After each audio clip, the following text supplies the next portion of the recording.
What am I doing here? Why am I playing a dating sim? Why did I decide to be a dad all of a sudden? I thought I was satisfied with being an unk, but now, no, I gotta have all the titles. Hello, ultimates. Hello, Dahlia, aka TboniDraws.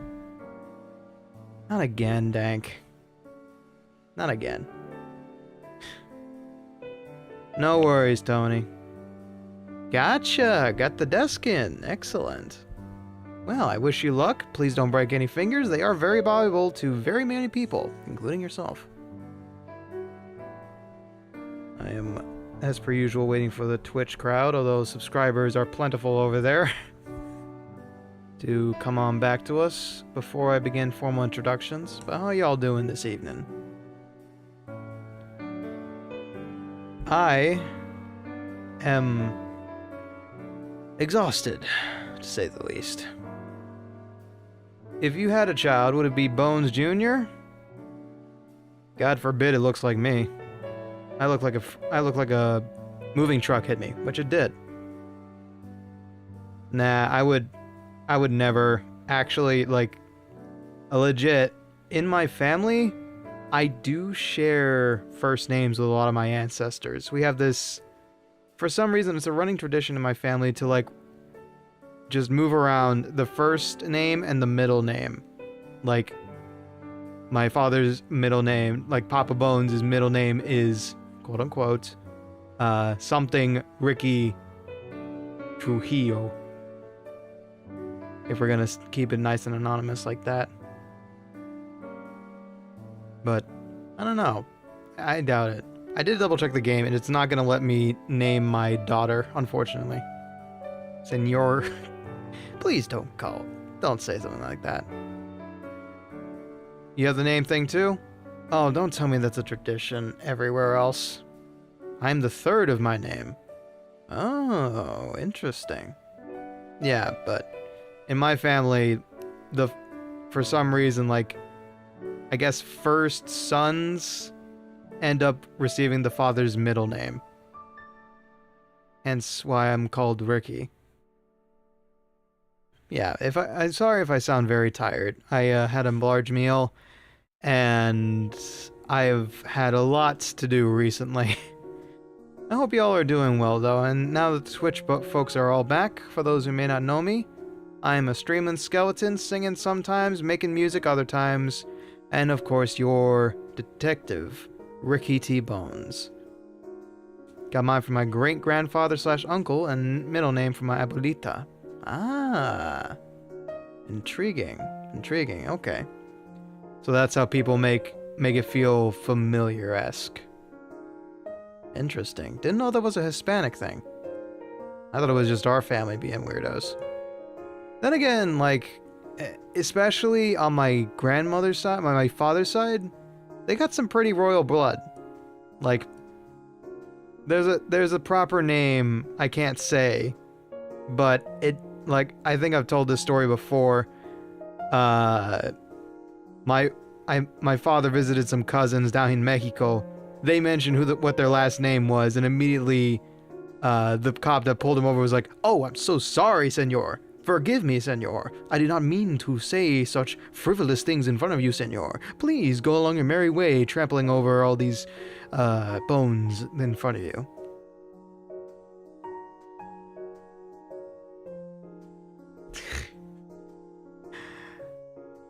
That's one hell of a story, Dank. And you know what? Maybe you could, like, just chill in the prison cell a little bit. You know, watch some Netflix, play some games. You know, you could stand at least 10 seconds of out time for assaulting a skeleton officer of the law, of which there is only me. Wait a minute. That's why my head hurt this morning. I shall see you after stream, young bones. Anyway. Nah, I'm kidding. Dank's always got these amazing stories to tell. Anyway. But yeah, where was I? Yes, introductions have been done. We're playing Dream Daddy, folks. B put me up to this. HoneyBee, who is not here yet. Apparently. Probably running home from work, as far as I know. Or maybe just out of step. Forgive me for a second. There's lunch. Whew, I'm okay. But yeah. B bought me this game. I swore I would play it on Valentine's Day. Unfortunately, this year, Valentine's Day landed on a Saturday, and I normally don't do Saturdays. It's like my one sacred day off. So, I ended up having to do it today as our Valentine's Day special. Last year, like I said, I did a cheesy Valentine's Day lovey-dovey karaoke, which I don't know what it is. I can't say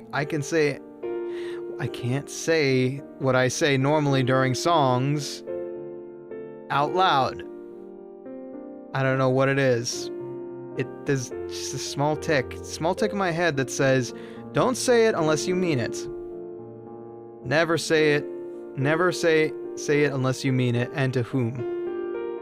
How much of anything do you know about this game, Ricky?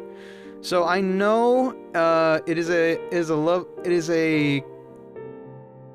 a dad dating sim, dad love sort of feel. It was produced by the Game Grumps, developed in-house by a couple of their friends and developers that they hired, and it's been around for a long time, and I've only played it once in the past and didn't get very far.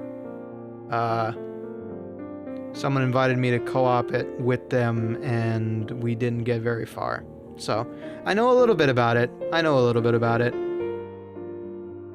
And I'm very grateful that I'm playing a visual novel full of guys, because my god, my throat gets thrashed every time I play anything like Urban Myth Dissolution Center. I wish I had somebody to help me with that, because sounding like a girl is a little too much of the voice. Seen a good bit of it, and I love it. Excellent. Be a nice trip down memory lane for you. Still proud of myself for earlier. You talking about the non-mess you sent me over DMs? Because I agree, every little bit helps, for sure. Every little bit helps making a depression pit not look like a depression pit. Hard agree. Also, but I just want to say this before I go on and start this game. I don't pop into Ruse's streams, Crimson Ruse of All Stars English.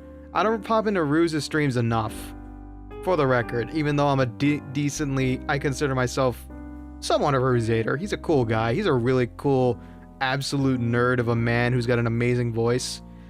And I popped into his stream. He's doing a just chatting stream right now. And he said that the next character he's going to do for an RP server is a detective. And then proceeded to say, "Who's Columbo?"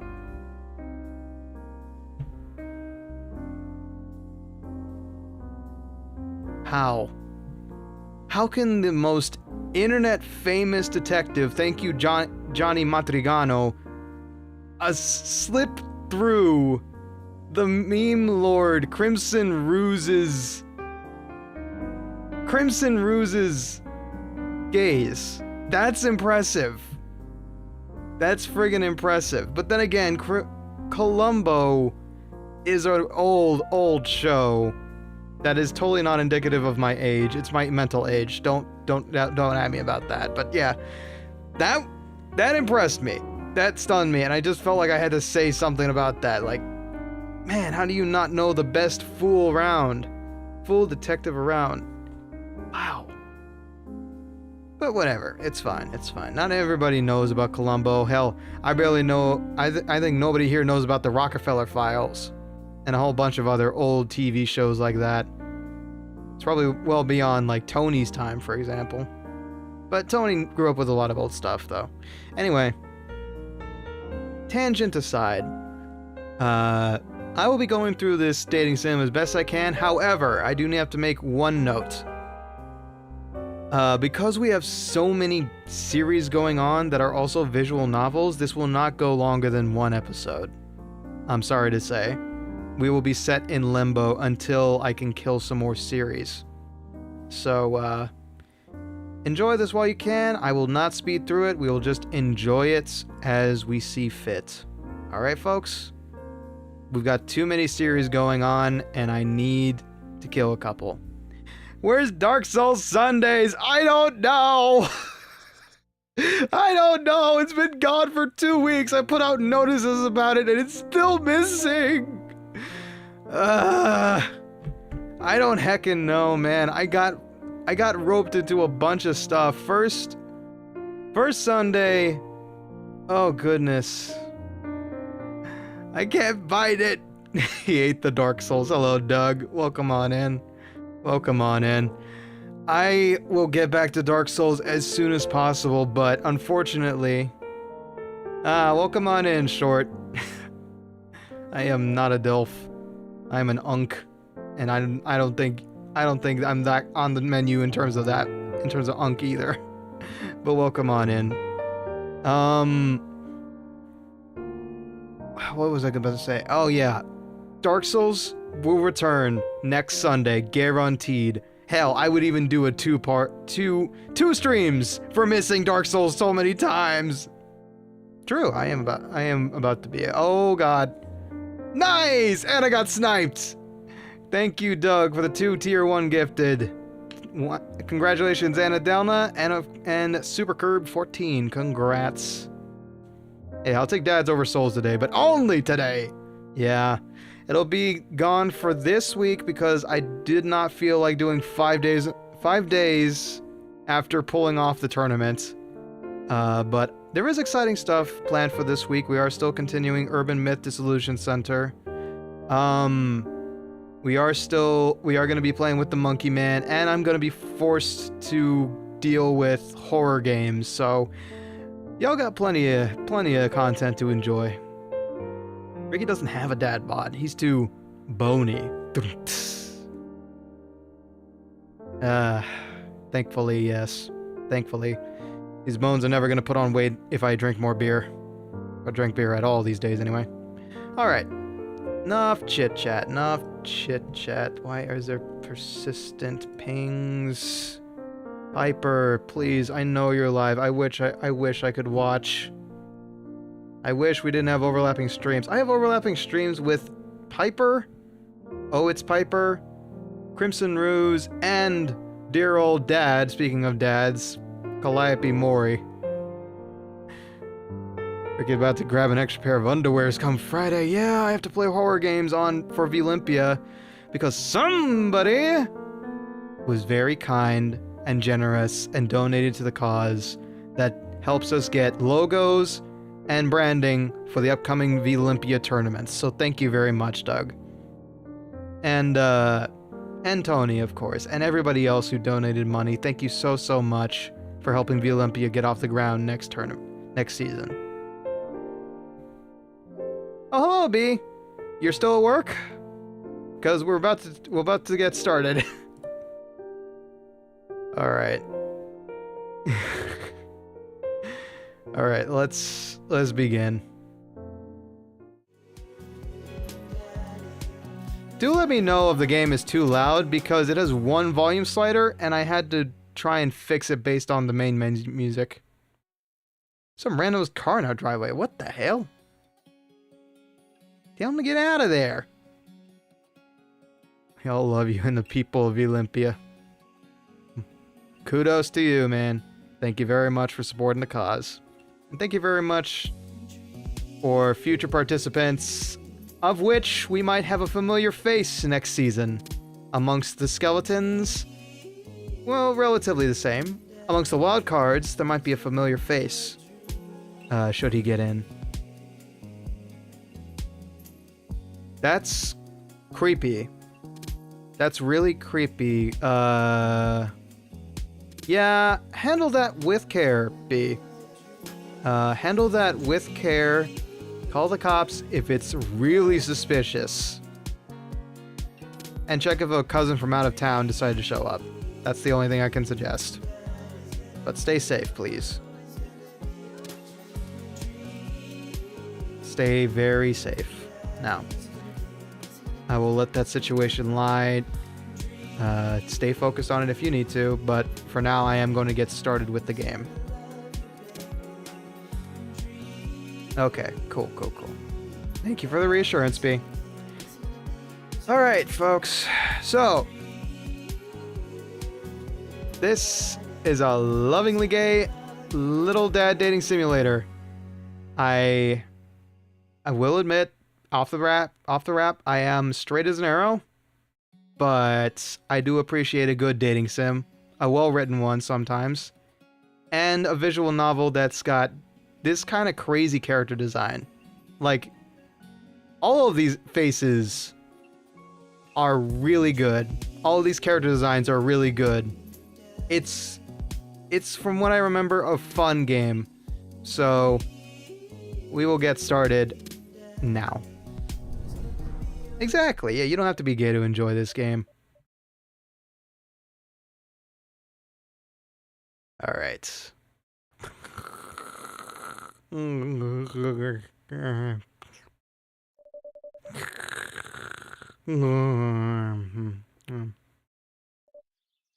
Dad.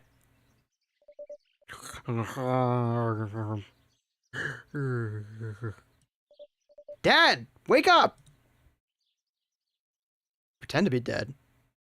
I am dead. I let my tongue roll out of my mouth and stop breathing. Amanda shakes me. Come on, Dad.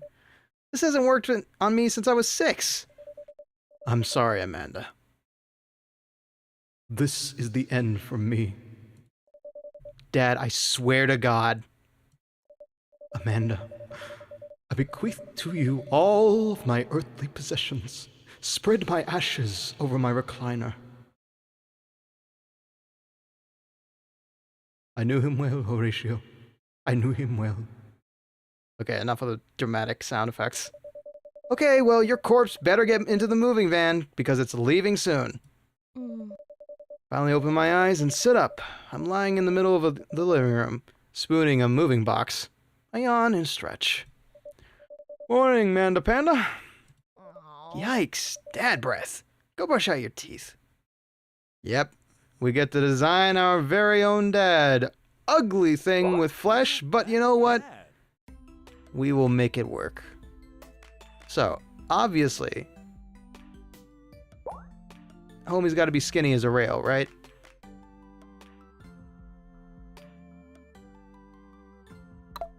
Now, the face shape. I do not want that. This is the Calaverius dream. This is Calaverius' dream, so it's got to be the dad. I mean, a pointy chin that could carve open a tin can by itself isn't a bad idea, but...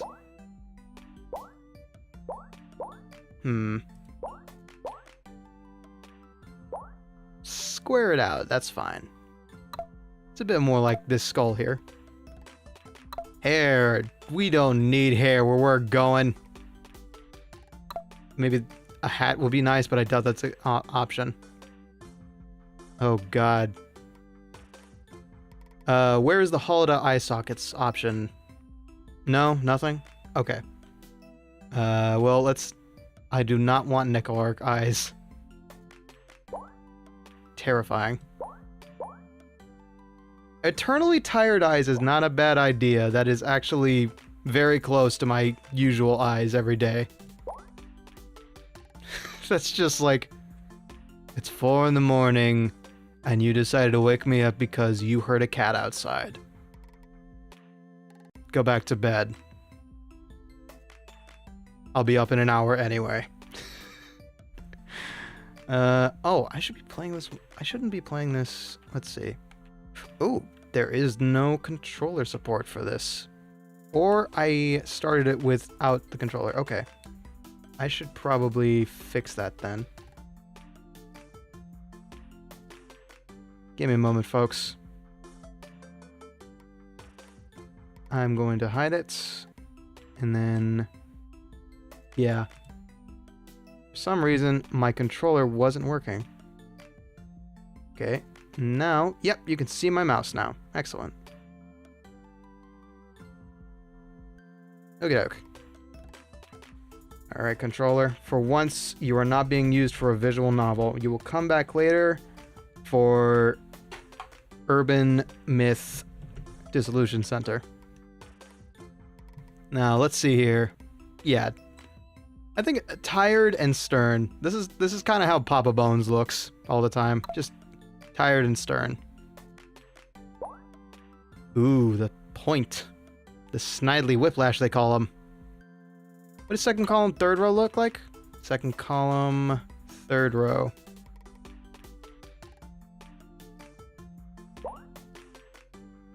This one? The slick eyes?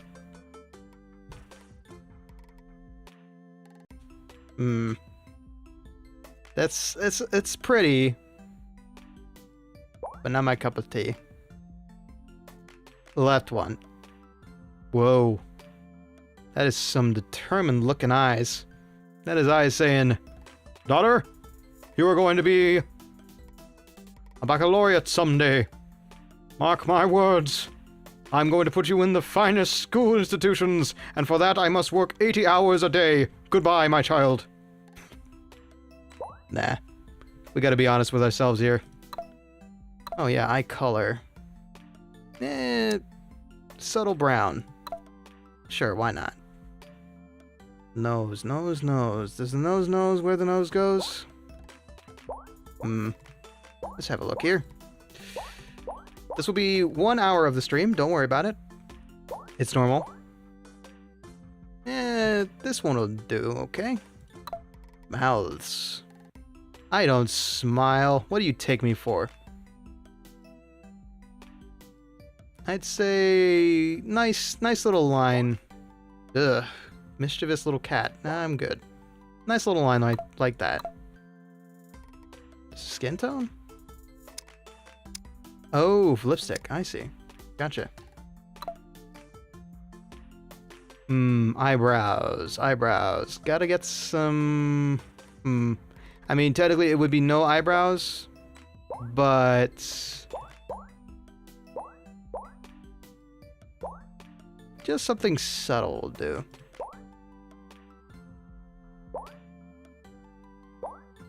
Nothing too evil. I'm good with watching an hour of character creation. Well, tune in for the one day I decide to finally play Baldur's Gate 3. Because that took me 2 hours, and that was including referencing the Papa Bones. That's the one day. Congrats, it's the one day you can call me that. Hello, Ryan. Hello, Ryan.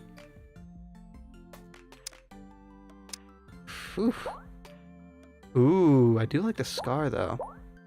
I don't know. Tough guy? Tough guy? Am I a tough guy? No, I'm not. I've never gotten into a brawl. Except with my brother. Jokingly. I have never gotten into a drag-out fist fight. But I do look like a mean fella. Ooh. Alright. A question to the chat. In life, Ricky was in fact sporting a mustache. But if that's the case, he also had hair.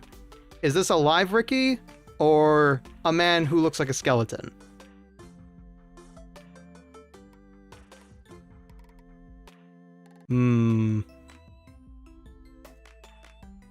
It's Calavarius.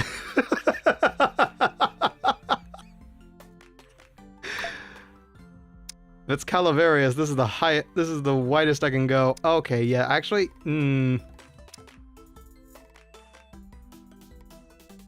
yeah, this is a live Ricky, okay.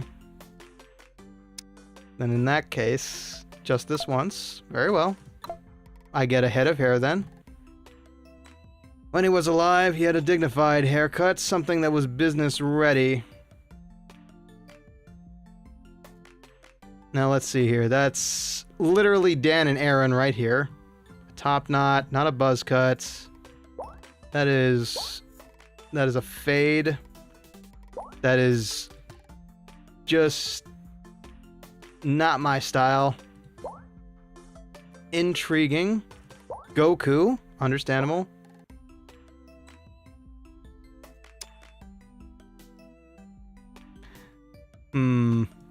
I think this is close enough to being business ready. That's just balding. This is a head of hair. Tired is still correct. Nose is fine. Classic twink father. Yeah, the bod doesn't really fit anymore, does it? Well, definitely not muscle bound, for sure. So keeping it lean and mean isn't out of the question. Mouth is fine, brows are fine, facial hair. Bro really does look like a stereotypical suburban dad. Exactly. That's how you play customer service. You look like the average dude, and you don't let him know that you're actually thinking 20 steps ahead of him. Really? Now you want to go back to being bald, huh? You want to see the skeleton, huh? City father more. Okay, that's what you mean. Yeah, city father definitely. Glasses. Remarkably, unlike the rest of my family, I do not wear glasses. Distant sister Bones wears glasses, Papa Bones wear glasses, Mama Bones wear glasses. Me and Cake do not. This is the closest we get to a face reveal. I'm completely fine with it. This is how alive Ricky looks forever in my head. Yeah, I don't wear glasses. Surprisingly, honestly. I am so sorry to disappoint all the Mega Knight fans out there. I feel betrayed that you don't wear glasses. I'm sorry, but if it helps any, my right eye is a little fuzzy in the morning. He didn't have eyes in life either. No, he did. Don't wear piercings. Okay, finally, clothing. Can I have... Damn. Okay. This is a choice.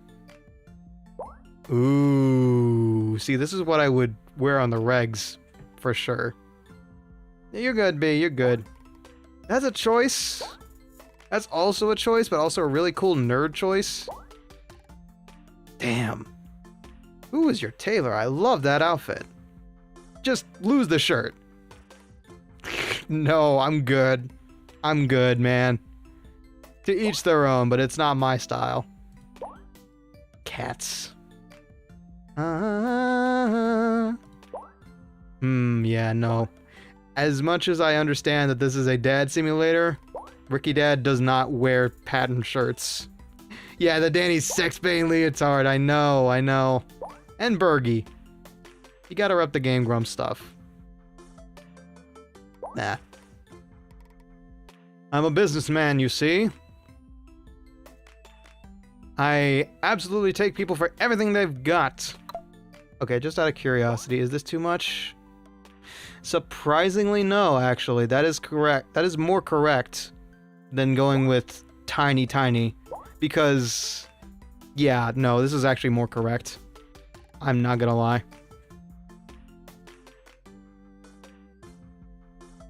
Now bro looks like he's the guy in Hallmark films. Okay, thanks for calling me a basic bitch twice, B. I appreciate it. I appreciate it. Look, now you understand why the most often VTubers are either Asian or Hispanic.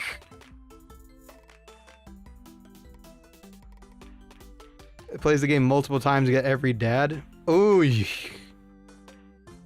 I will keep that in mind, but it's unlikely. I don't know. It's not like me to play a dating sim through several times, but I mean, I did play through Hot Tub Boyfriend a lot. Maybe this could be a recurring thing. We'll see. Feeling about totally changed the entire vibe. Yeah, no. It seriously fits the bill more because I am broad-chested. Not muscle built. Definitely not like built like a tank. But you know what? It's a bit better having him broader. 9-hour stream. Yeah, no. Hell no. We'll just go after one person, see if we get them in under 3 hours. But this feels good. Let me have one last look at the hair. I don't think there's a better option out there. Yeah, no. This is the closest to how Ricky looked in life.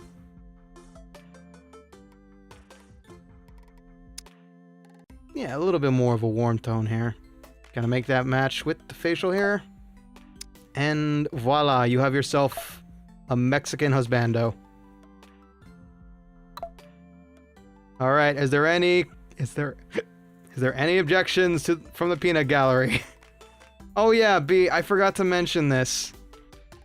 Sorry, what was the other hair option called?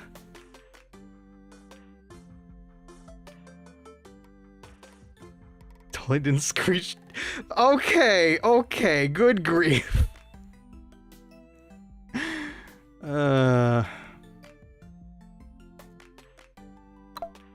I know, Someo. I know. It's not a skeleton. It's just your random ass dad from a random ass suburban neighborhood that just happens to be low-key Hispanic. Okay.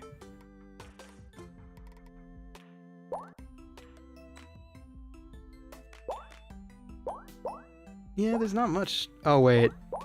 Oh. Oh, I see what you mean. Oh, dear. Well, that is actually correct. I think that's a correct term for it, because hairstyles have very interesting terms, like side part, for example. Thank you for dropping by, Ryan. Coif? Maybe. It could also just be an inside joke. Anyway, I think we've got ourselves a dream daddy, per se. Exactly, it's too close to that. It's too close to that, short. Shocking, a straight white man.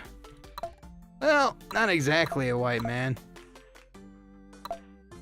Oh god, it is a white man. I could bring it down a little bit. There we go. A little warmer for that Spaniard tone. Alright. This is our version of Ricky in this game. He's not a skeleton, which means he's not perfect, but it'll do. Name that dad. Oh god. Ricky. I'm not giving him my last name. But I can't put a middle name here. But wait, okay, we did name ourselves in... what is it called? God, my favorite coffee-based crime game. Spill the Beans. We did call ourselves Ricky T and then Bones. Yeah, the hair poking out of the sleeves. Hang on. For the sake of it, I am not a fan of that. Just for character designs purposes. It's a little weird coming out of the suit sleeve. Name that dad. Calaveria's Bones. Nah, we'll go with what we named ourselves in Spill the Beans. Ricky T is the first name and then Bones is the last name. Mr. Bones is still appropriate, but Ricky T, people still call me Ricky T. Alright. I think we're good to go. Did he have body hair or no? I mean... Alright. You want me to be accurate? I'll be accurate. There. Happy? Hispanics have that curse. Hispanics have that curse. It gets everywhere, man. Ricky Otter confirmed. No. I'm just telling you what I see everywhere in town. Alright, let's finalize that. If I need to turn up the game, please let me know. He just looks sad. Huh. Funny. That's exactly what people tell me all days of my life. You look so sad, mijo. What's wrong? Senora, I just look like this every day. And I feel okay. Most of the time. So don't worry about me. I'm fine. I'm fine, abuelita. Alright. People tell me I look angry. Ah, it's a curse we share then. Did you fall asleep packing? I got most of it done, I think. Ugh, it's terrifying. Searching around the room, looks like I did a pretty good job. Every box is sealed, except for one. Wait, straggler. What's in it? Looking into the box, I see a bunch of old photos and little photo albums. Whoa, I haven't seen these in years! I pull out one of the dusty albums from the top of the pile and we begin looking through it. Best vote I've casted all casted this year. I pull out one of the dusty albums from the top of the pile and we begin looking through it. That's the coolest baby I've ever seen. Ah, this is where we decide our origin story, and I will go with the only way your mother and I could get you to stop crying was to put the sunglasses on you. You just had to look swagger every day of your life, man. Like you were born to be wild. But whenever we tried to take them off, you'd start crying again. You spent the first 2 years of your life with sunglasses on. Nice. Halloween when you were maybe 4? Oh my god, that dragon costume! You couldn't decide between being a princess or a dragon, so you went with both. Princess Dragon. Now that's a cool idea. I don't remember crying in that dragon costume. You saw yourself in the mirror and realized you were afraid of dragons. Seeing yourself inside the dragon's mouth was a realization of your greatest fear, I think. Huh? Over psychoanalyzing, this stat is accurate. Right, yep, definitely replaced that memory. And this was you in your horse phase. Dad. I believe you named that plush horse Sir Horsington the Brave. Oh. I don't think that was his... Amanda lunges for the photo, but I quickly snatch it away and hold it above her head with my superior dad arms. These arms are anything to write home about, trust me. Nice try, but this is important blackmail is for later down the road. Go ahead and try me. I've seen pictures of you in your ska band. I resent that accusation! I was never in a ska band! Or in a band! Or remotely even discussed ever having a band. I was not a good guitarist growing up. Ouch, kid. The Scammunist Manifesto had their chance back in the day. That's a good band name. I look off into the distance and reminisce about that rad horn section. Dun, dun, dun, dun, dun, dun, dun, dun, dun. Good memories. It was all Real Big Fish covers, so we never made a dime. Hey, it's Emma P. No, Dad, that's Emma R. I didn't meet Emma P until high school. Honey, I promise you, wholeheartedly, that I will never stop mixing those two up. Oh. Let me see, Tony. Hey, that kind of looks like Cake's desk, actually. Nicely done. Good work so far. Okay, where's Dream Daddy? There it is. Okay. Skeletons playing horns? That sounds familiar. Actually, you know what? Maybe a skeleton ska band does sound correct. Dad, Emma R has been my best friend since I was 7. Give it, like, a little bit of effort. Oh, right. Emma P was the one who...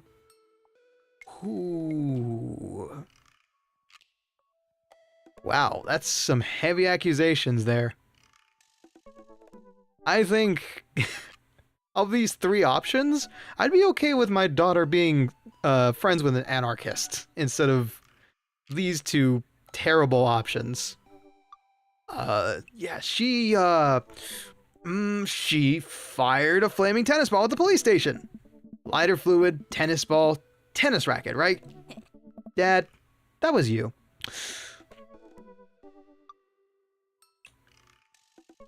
Yeah, can we scrub the last hour or so of stream?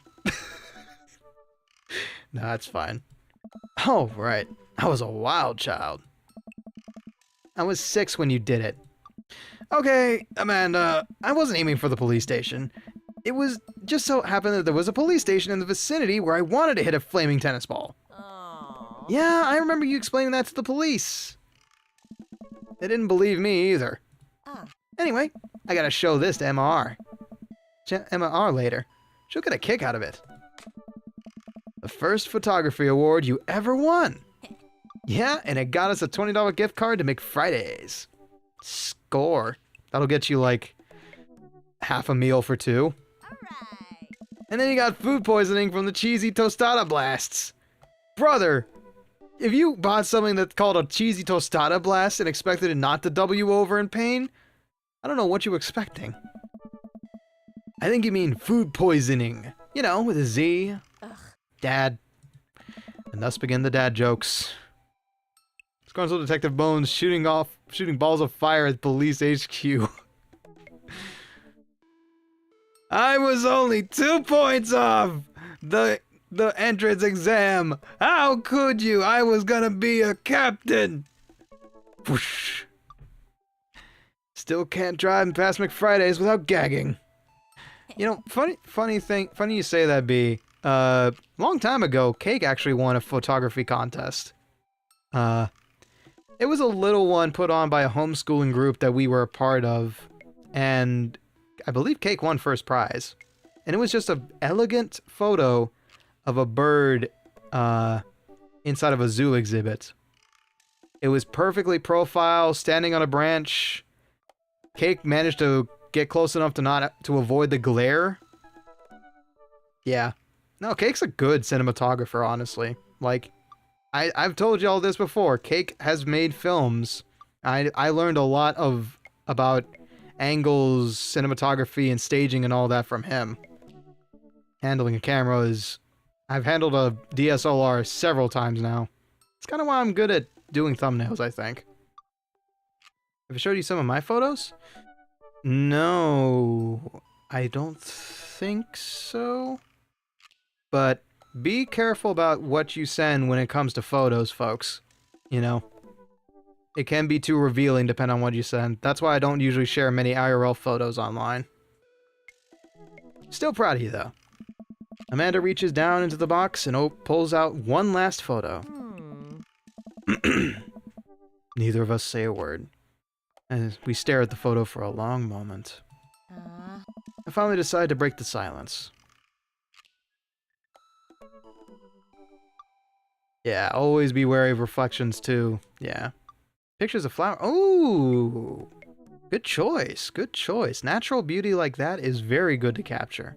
I can imagine a lot of people are looking for pictures of flowers, too.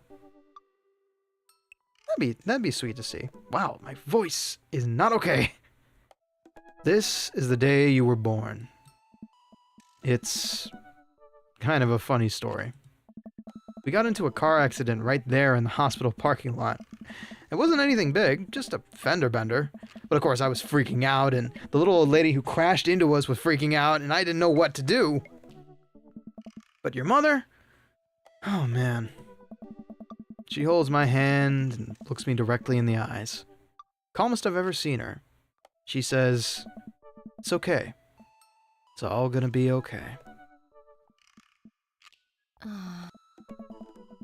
She was right, you know. I stare at the picture for longer. Maybe too long. I miss her. I miss my wife, Tails. Sorry. I can't take this seriously for 1 second. Can't even imagine what it must be like for Amanda. She pats me on the back. Does anyone have any fun stories about the day they were born? I have an unfun story, actually. God, do I really want to share that right now? Not the day I was born. Me and Cake both came out perfectly fine. However, later on in my adolescence, I don't remember if it was while I was in the hospital or when I had a cold or something. But I have a traumatic story regarding my hospital stays. So, way back when, I had to go to the hospital a long time ago. I don't remember any of it. My Mama Bones tells me that one time the Easter Bunny was visiting the hospital I was staying in. I don't remember what year. I don't know what year I was. Told I was pissed and still am. But essentially, I had to have an IV injected into my arm, and I have, to this day, a not great idea of needles anywhere near me. And of course, at the time, what kid isn't scared of needles? So I kept pushing it away, and so they had to get a couple of orderlies and the Easter Bunny to hold me down so the doctor could get the IV in my arm. To this day, I have an unnatural fear of walk-around mascots. Unnatural. Like, I know there's people in there, but there's like a sixth sense that just rings alarm bells in my head every time I see one. It like, throughout my childhood, even one of my uncles dressed up as the Easter Bunny, and I just took off into the backyard and hid in our treehouse. It's crazy. Exactly! That's why I hate FNAF! That is exactly why I hate FNAF! No. There were numerous reasons why I would not go to a furry convention. Y'all have your fun. There are a ton of reasons I wouldn't want to be there. That is definitely the biggest one, though. Easter Bunny had to restrain you? Yeah, exactly. Yeah, it's a hilarious story looking back on it, and I don't have that irrational fear anymore, I think, but it's definitely... Nah, I'm not referring to y'all. I'm not referring to y'all. I'm just referring to the collective. The collective people known as furries. Anyway, we should get on with this. So yes, FNAF will never be played on this channel for that reason. Amongst everything else, including I don't like jump scare games. I got a heart to worry about, you know? If I make it beat too fast, ooh boy, there's a chance Ricky won't be here anymore. That's mostly an unfounded fear. Don't worry about it. No, Someo. No. Everybody I know has been trying. Nah, you're good. You're good. This is kind of a chill game. It's fine. Everybody I know has been trying to get me to play FNAF. Ryan wants me to play FNAF World. I'm good, y'all. I'm good. My great-great-grandmother died the Tuesday before I was born. Was raised being told she gave her life for mine. Some people say that. Some people say the day a person dies is the day someone is being born. I don't know how much I believe that. Turns out I inherited a love of hummingbirds. Keep that wall right where I can see it, partner. I assure you, even if I got the funds to play FNAF, I'm not going to, y'all. Nothing will make me play that game. I couldn't handle streams of it. I couldn't handle short streams of it. What makes you think I can handle streaming it myself? You're gonna have your horror game fun on Friday. Don't worry. Not for all it's scary though. It's just babies fighting each other. I'll take your word for it, Billy. Also, welcome on in. You're lucky. It's got like 20 bucks in it. Whew. I live another day until Friday, in which I will inevitably die. Anyway, she pats me on the back. Come on, Pops. We gotta finish packing. The moving van won't wait forever. You're right. Amanda and I pile into the car and we take one last look at the old house. Kiddo, is this a bad time to tell you I don't have a driver's license? Yeah? I won't mention it then. Yes, Alien Isolation is on the docket. And that's just because I really love the universe it's in. I haven't watched the movies, and I should in preparation for it. Across the street neighbor's son died on the day I was born. She's an older woman and always tells me how much I remind her of him. Crazy. Y'all are giving more and more evidence for the case of reincarnation, and I'm not sure how to feel about it, but we move on. Amanda, so many memories here. Hard to believe your mother and I bought this place almost 20 years ago. Hey, remember when I shattered the front window playing catch? You always had very strong arms. Hey, remember when I shattered the other front window pretending to be a robot who breaks windows? You were a very imaginative child. I'm gonna come up with so many excuses to not say, please don't do that again. Yeah. Hey, remember when I broke the back window playing? We get it, Amanda. You break stuff. Huh. And there'll be plenty more stuff for me to break in the new place. Please. Memories to make and stuff to break. Please don't let this child continue on like this. You ready? You sit in silence for a moment. I watched my daughter grow up in this house. It will forever hold a place in my heart. But it stings a little bit to leave it behind. I'm ready. The moving van begins to pull away and I get the car into position to follow it. I watch our house, our old house, disappear into the rear view mirror. So what? So, sell me on our cool new pad. I clear my throat and do my best cheesy announcer voice. Oh, baby, I was born for this. Nestled in beautiful, scenic downtown Maple Bay, our new house features... Ooh. What would I do to sell this house? Washer and dryer hookups is a good one. 2-car garage, she doesn't care about that. Multiple places to sleep, that's actually a banger angle, but I like this one. Honey, have you ever had dirty clothes? For most of my life, yes. Well, worry about that no longer, as our new place features machinations that will not only clean your clothes, but dry them directly thereafter. An upper-class luxury, I fear.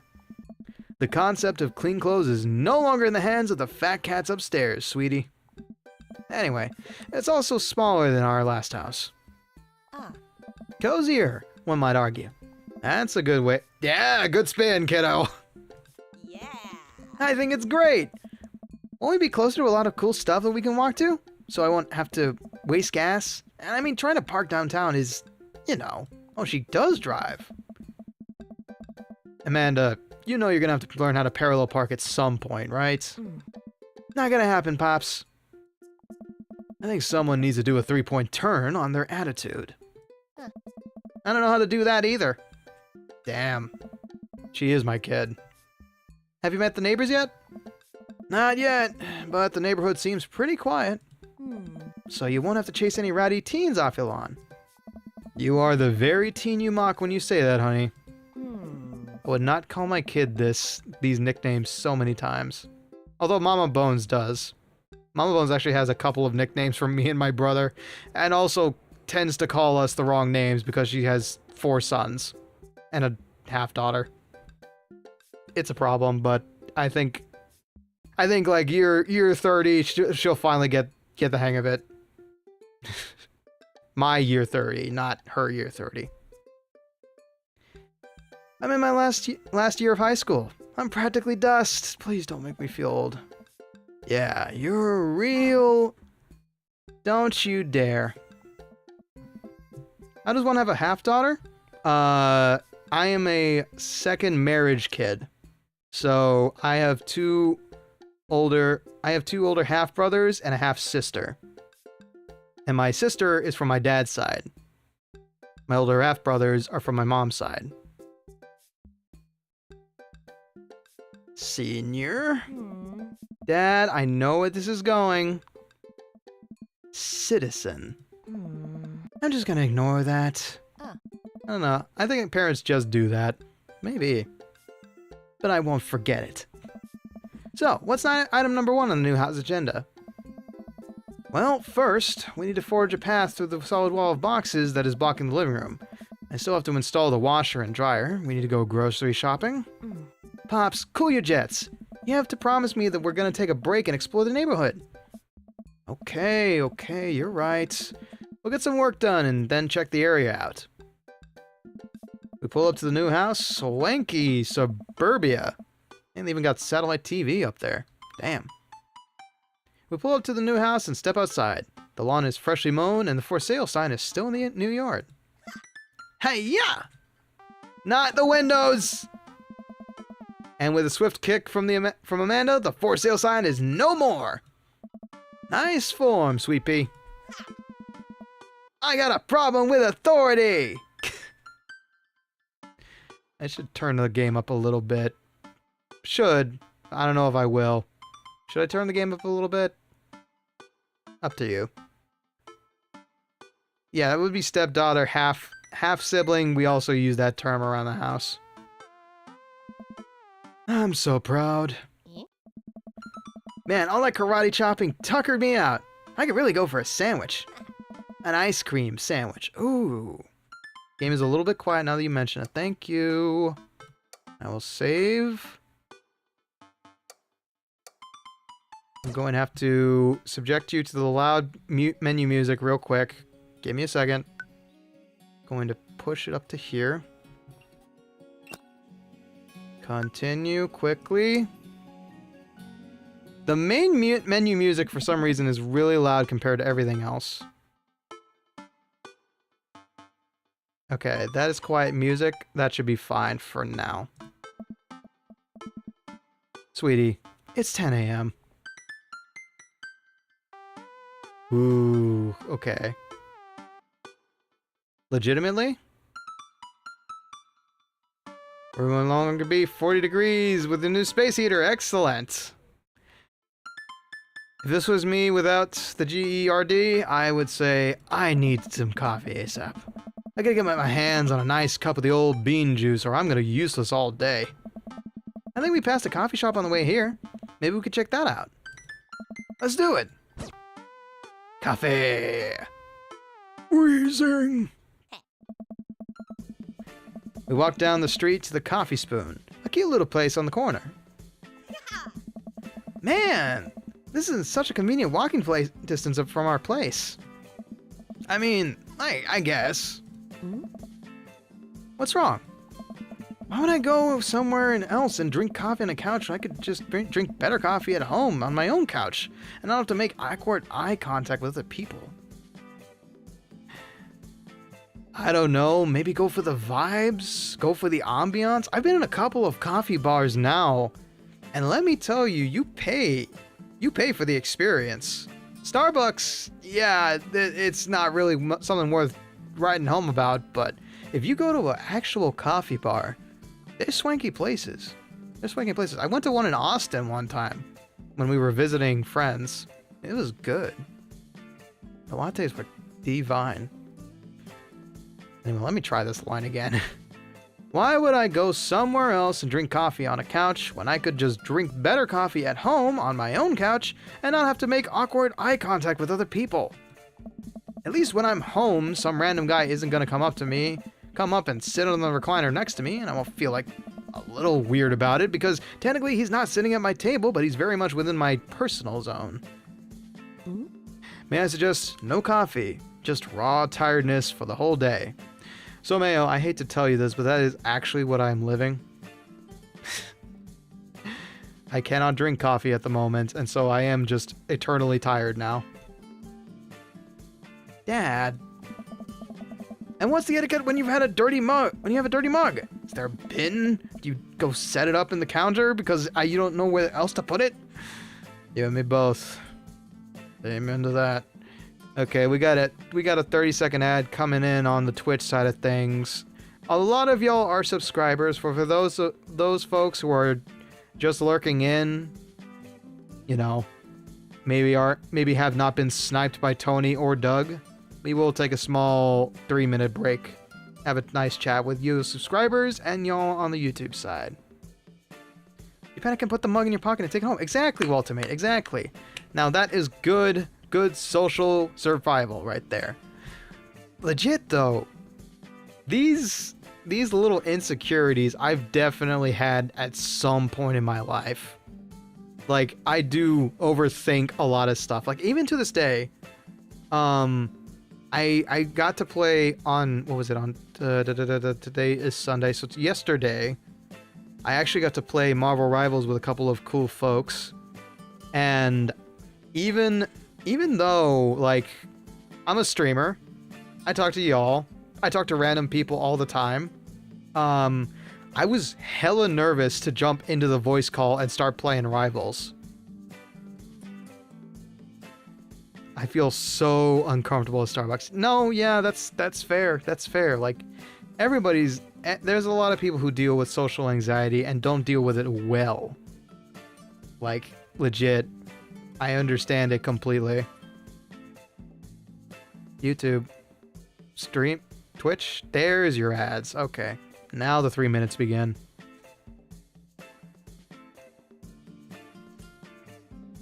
Well, Duncan is like built to be quick in and out. I think talking to us is different. You don't hear our voices. True. Honestly, you're not wrong, Someo. Like, text, you can usually discern intent from, and not discern intent from. With voices, your survival instincts go up to 10, because now you can feel what they're talking about, right? I cannot go out somewhere alone. I don't want to be the guy eating by himself. See, I'm kind of the opposite. I really enjoy being the random NPC in the crowd. Like, I really don't have a face that's worth looking at. I really don't have a body that's worth looking at. And I enjoy, like, people watching. Hello, Rap Angel. Hello. How you doing? We are just chatting away while we're waiting for the Twitch folks to come back from the adpocalypse. You could. You'd be terrified by me. I sound like an eldritch horror. How do you think I sound? Yeah. Found that my voice is higher pitched than what it sounds like to me. Yeah. Like, legit, I think that freaking sound effects is not high enough. I'm going to adjust that yet again. See, you know me from Phantom Chat. That I do. I know you compose lyrics, you compose fan fiction, and you're a regular over on Phantom's channel. Going to boost that just a little bit. Get back before we deal with the main menu music. Yes, and also on recordings and on audio monitoring.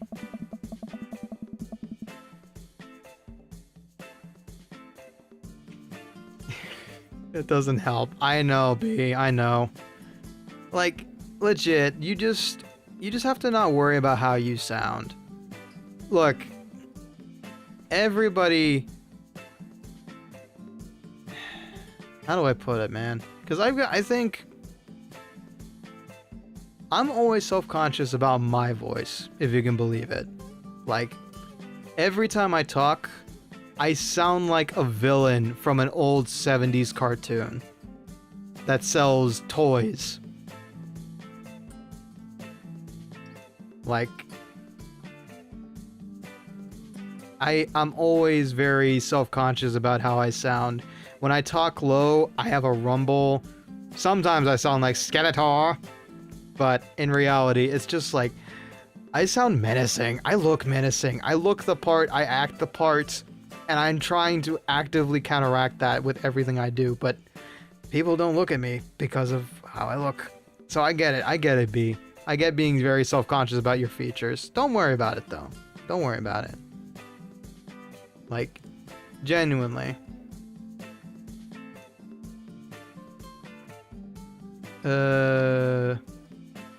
Okay, that's kind of pertinent information I need to follow up on.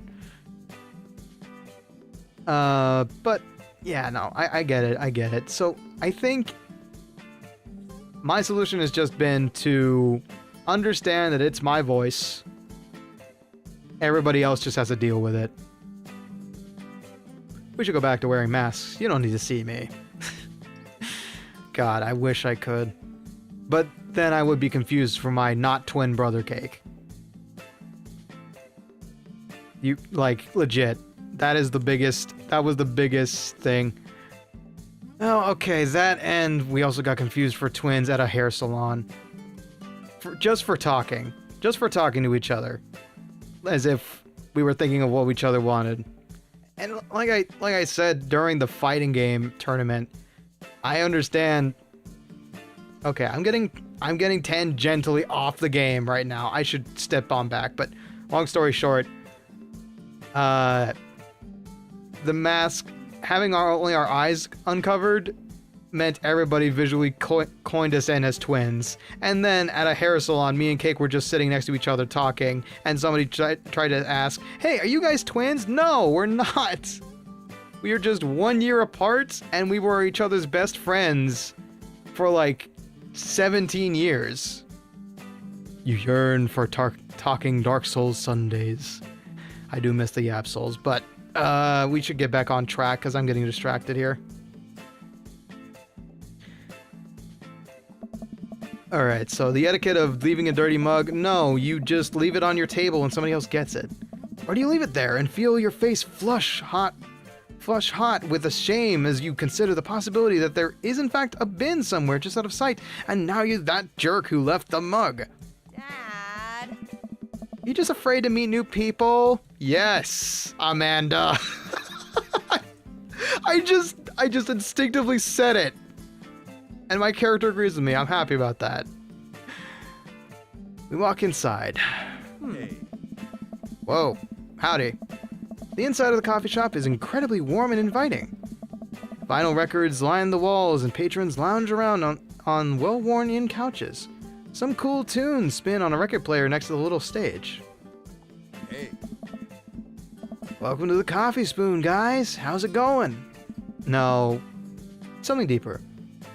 Welcome to the Coffee Spoon, guys. How's it going? What's with the name?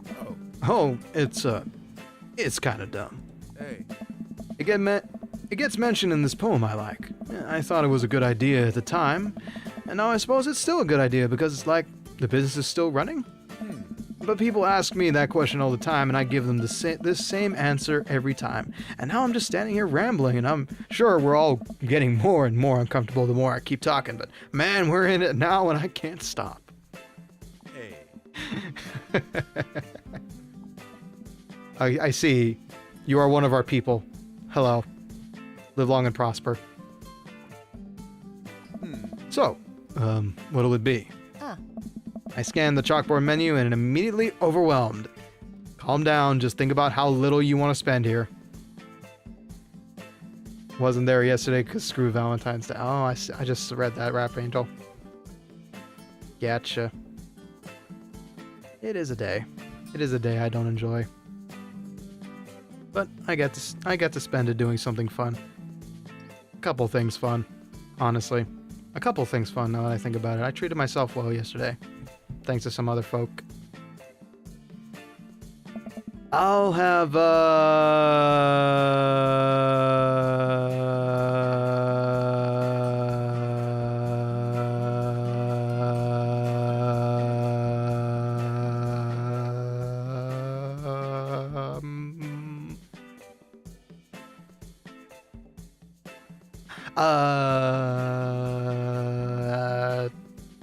definitely a black coffee. Godspeed you, a black coffee. A classic. I don't get it. Oh, it's a pun. Godspeed you. Black Emperor is a really amazing and influential progressive rock band known for their sweeping soundscapes and... Hey. Yeah, catch yourself up before we devolve into that one. I'm doing the thing again. Oh. But coming right up. And for you, I'll have a macchiato de Marco, please. Hey. Coming right up. Godspeed, Black Emperor mentioned. That's a new name for me. I'm gonna have to look that up after stream, actually. Coming right up. Do you want that in small, medium, or Biggie Smalls? Medium. Huh. Wait, is Biggie Smalls big or small? I should change that, shouldn't I? Matt sets to making our drinks, and Amanda and I take a seat on one of the couches. Man, this place does look cozy. I love all the simple shading they've got here. Very comic book-esque. They have such beautiful music. It's like heavy rock played by angels. Say no more! You said rock, I say roll on over to music player of choice, because Spotify and YouTube Music are both bad. I will see if they have a Bandcamp. What's his deal? Let the man make his puns. They're cooler bands than you listen to anyway. Hey, Hey, I listen to all sorts of cool bands like Metallica. Ska was cool once. This couch is actually pretty comfy. Maybe not comfier than our couch, but it's alright. Good lumbar support. You sink right into it. Okay, it's comfier than our couch. A lot of outside places are. They're only on Bandcamp. Ooh, intriguing. Man acts like this is his first day of running this business and I love it. Amanda nudges me. Huh. This place is right next to our house and that guy seems not only cool, but also just as uncomfortable with talking to other people as you are. Oh god, you poor soul. You're in the exact same position I was when I worked at the retail hell. I hate talking to people and yet I had to do customer service. You should totally become friends with him. They were on streaming but got fed up with it so left. Based. Okay, I will definitely look into them now. Godspeed you, Black Emperor. Noted. I don't know. Come on, what do we say about meeting new people? I can't meet new people if I always stay inside, and also don't go outside, and also don't talk to people. See? We're making progress. Matt sets our drinks down on our table, and I immediately burn the roof of my mouth. Shithead, you're supposed to blow on it, man. Your daughter's her wingman. Yeah. She's better at charisma than I am. Good one. Ooh, hello. Thank you, B. Thank you very much for continuing your gift sub. I appreciate it. Now I won't run out. Terrifying. Hi, we're new in the neighborhood. I'm Amanda, and this is my dad, Ricky T. Hey. Oh, right on. Pleased to meet you both. Hey. You ought to come by when my daughter's hanging around the shop. You two might get along. Yeah, I'm sure we'll come in from time to time. I appreciate the way you make black coffee, good sir. It's straight from the pot, right? That's how it's made. Yeah. Is it getting warm in here? Whew. Amanda kicks my leg from under the table. Ow! I'm sure we'll be in here a lot. Hey. You know what? Let me get you guys' opinion on something. Matt goes into the back and comes out with a fresh plate of something that smells amazing. I'm working on a new banana bread recipe and I need help coming up with a name for it.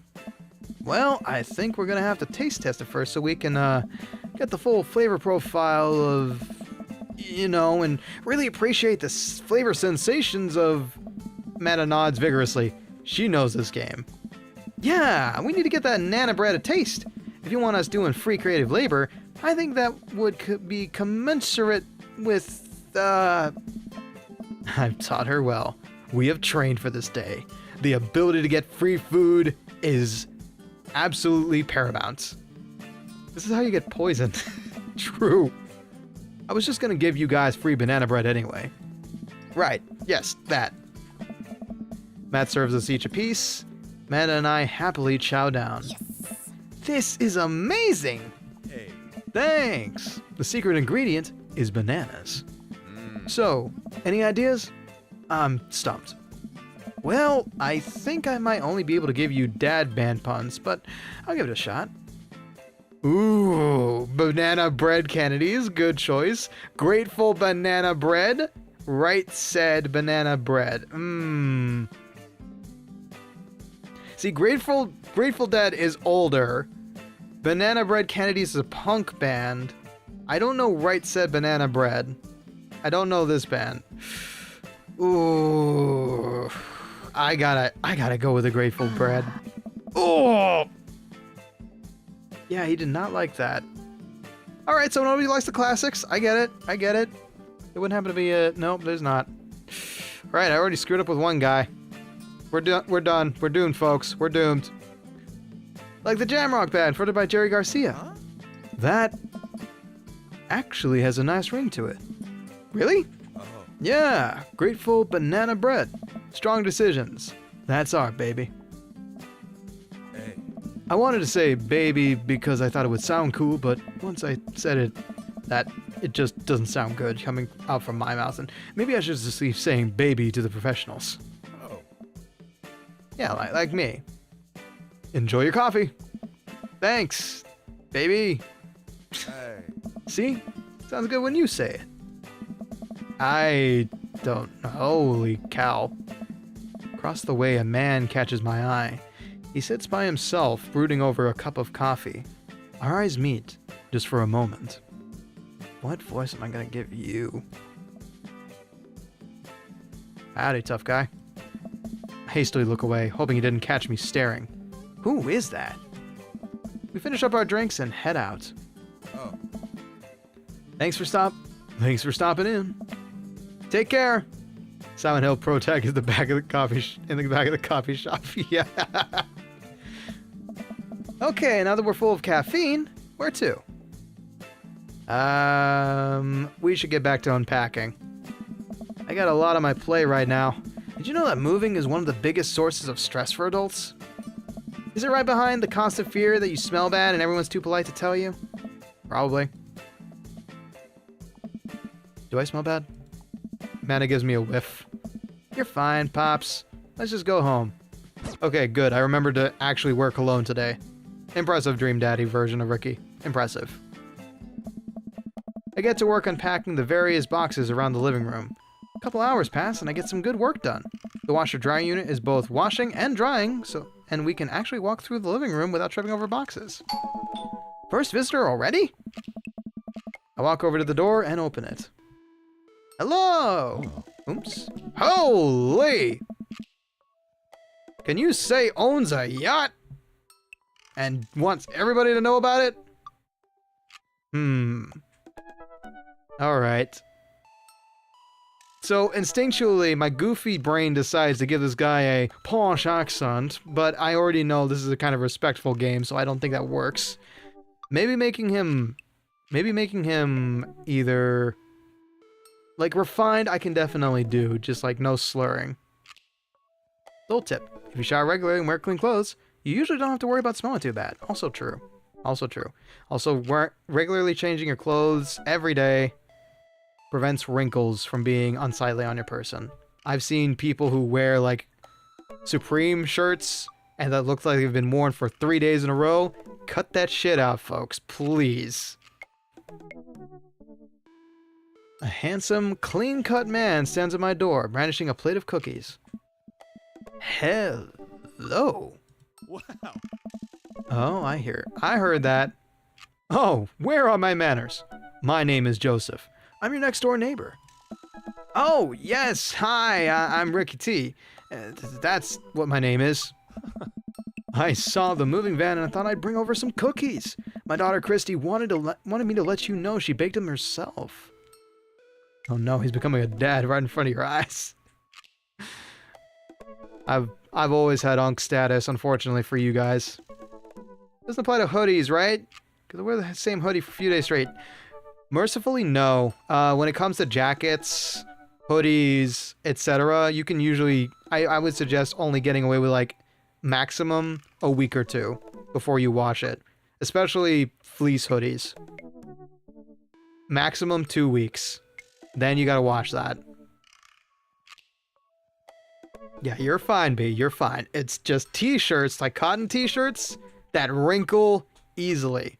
If you wear that thing overnight, 80% of the time, it's gonna show that day. Joseph leans in and whispers, but between you and me, she just sprinkled in the chocolate chips. We both share a laugh. Kids, right? Wow, cookies, huh? So nice to meet you. Joseph hands her the plate of cookies with a smile. Well, thanks for the cookies. Oh. And they're gone. We're never going to see them again, Joseph. I'm so sorry. We'll get them next time. Hoodies have a little wiggle room because they don't have as much direct contact with your skin. Well, so long as you wear a shirt underneath. Very true, yes.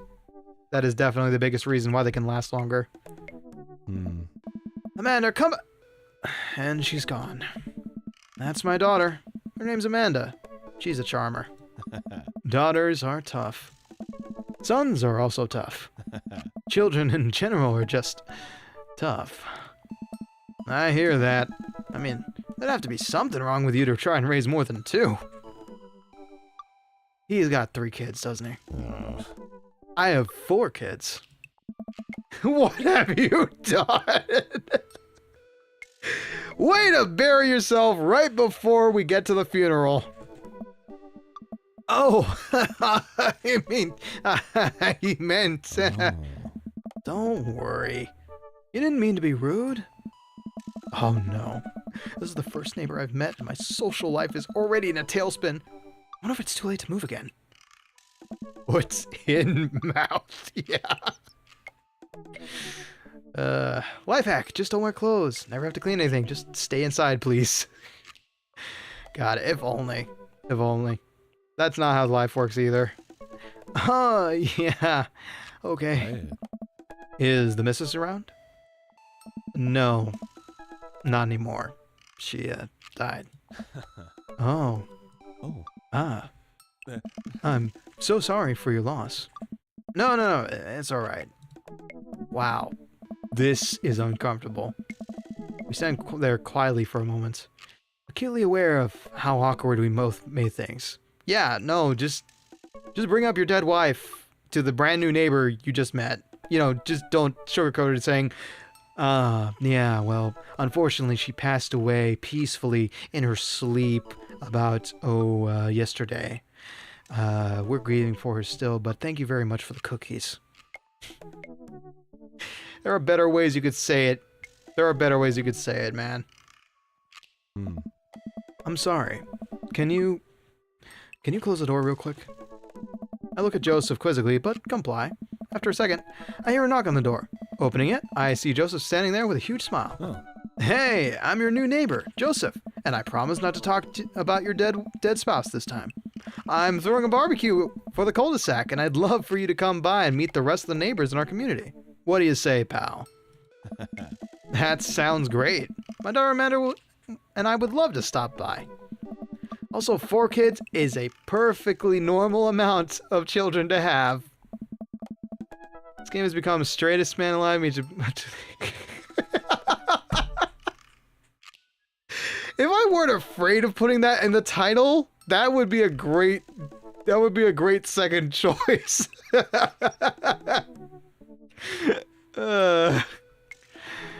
Oh my goodness. Oh my goodness. That is accurate. That is dead accurate. That's why I'm laughing. We shake hands to seal the deal. Well, neighbor, I'll see you at 3 p.m. sharp on Saturday. Sure thing, neighbor. Joseph starts walking away, but stops to think for a second and turns around. Ugh.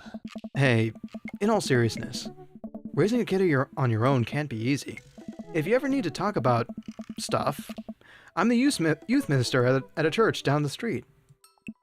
Oh, I don't know. I wouldn't really consider myself a youth. You look pretty young to me, but to yourself. I've seen folks play this with an eye tracker. Noted. Noted, B. I can tell you right now, truthfully and honestly, I looked at his face. And only his face. Stay at the chest, right? Sure, Someo. Sure. Absolutely. Anyway. With that, Joseph's gone. He seemed nice.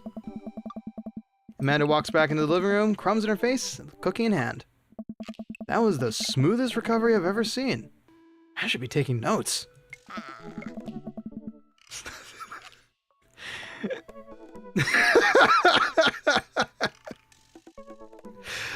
You got, Walter, mate. You got.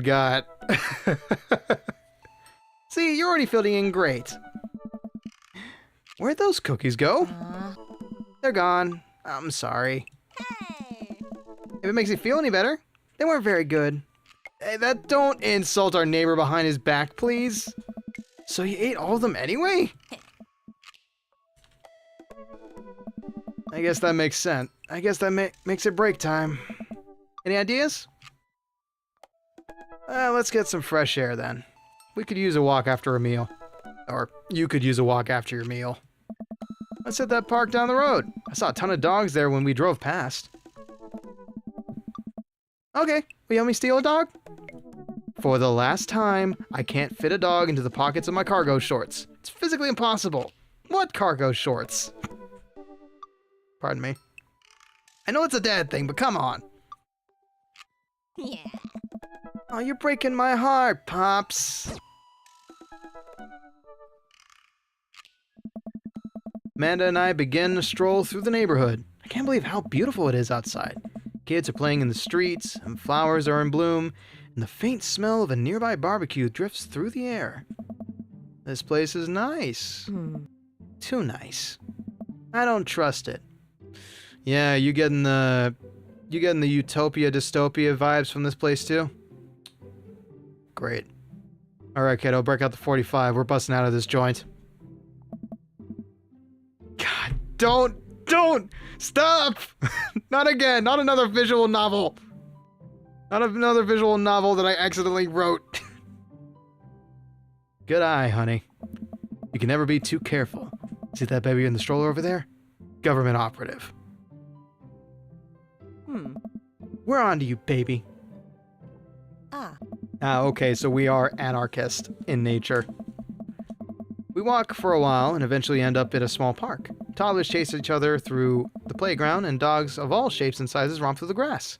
It's pretty crowded, but Amanda spots a nice empty bench. We start to make our way over to it when...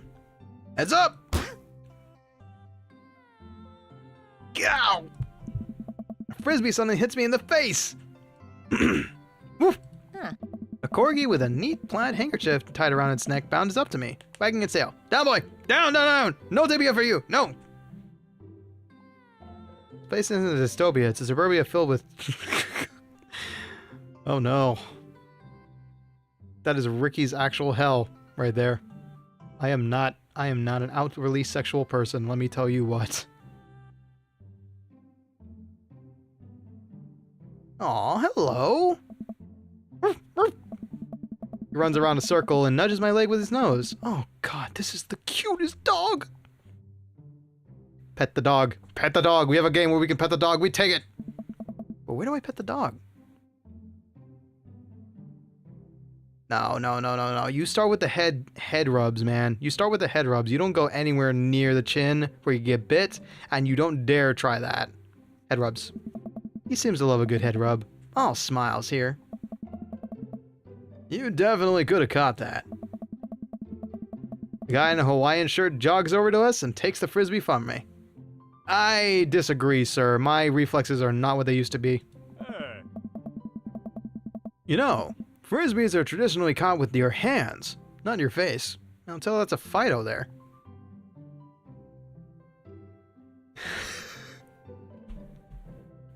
I would legitimately say this. I would legitimately say this to make somebody laugh. I'll catch you with my teeth next time. You caught me off guard this round. Not again. Not ever again. I'm just messing with you. I'm Brian, by the way. I'm Ricky T. And this is my daughter, Amanda. On-screen chat doesn't seem to like me today. It's top chat, I think. Unfortunately, it locks itself to top chat. And top chat is very, very conservative about what gets shown. But I can see it, don't worry. I look over at Amanda only to find her sitting on the ground, rubbing the dog's tummy. Hi! Oh. Your dog's cool. Old Maxwell sure loves the attention. It's great to see another father and daughter out here on such a sunny day. Where's yours? Brian gestures over to a grassy knoll, where a young girl sits on a checkered blanket. She's reading a book bigger than her head. She puts it down and heads over to us. This is Daisy. She's reading the Brothers Karamazov.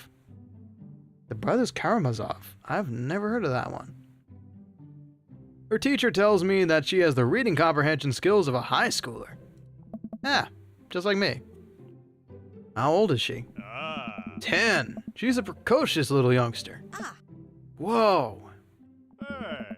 A natural dad instinct kicks in. I must brag about my child's accomplishments. Oh no. It's happening.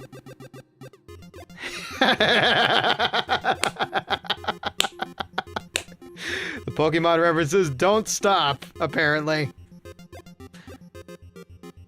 Go on, Daisy. Tell them about yourself.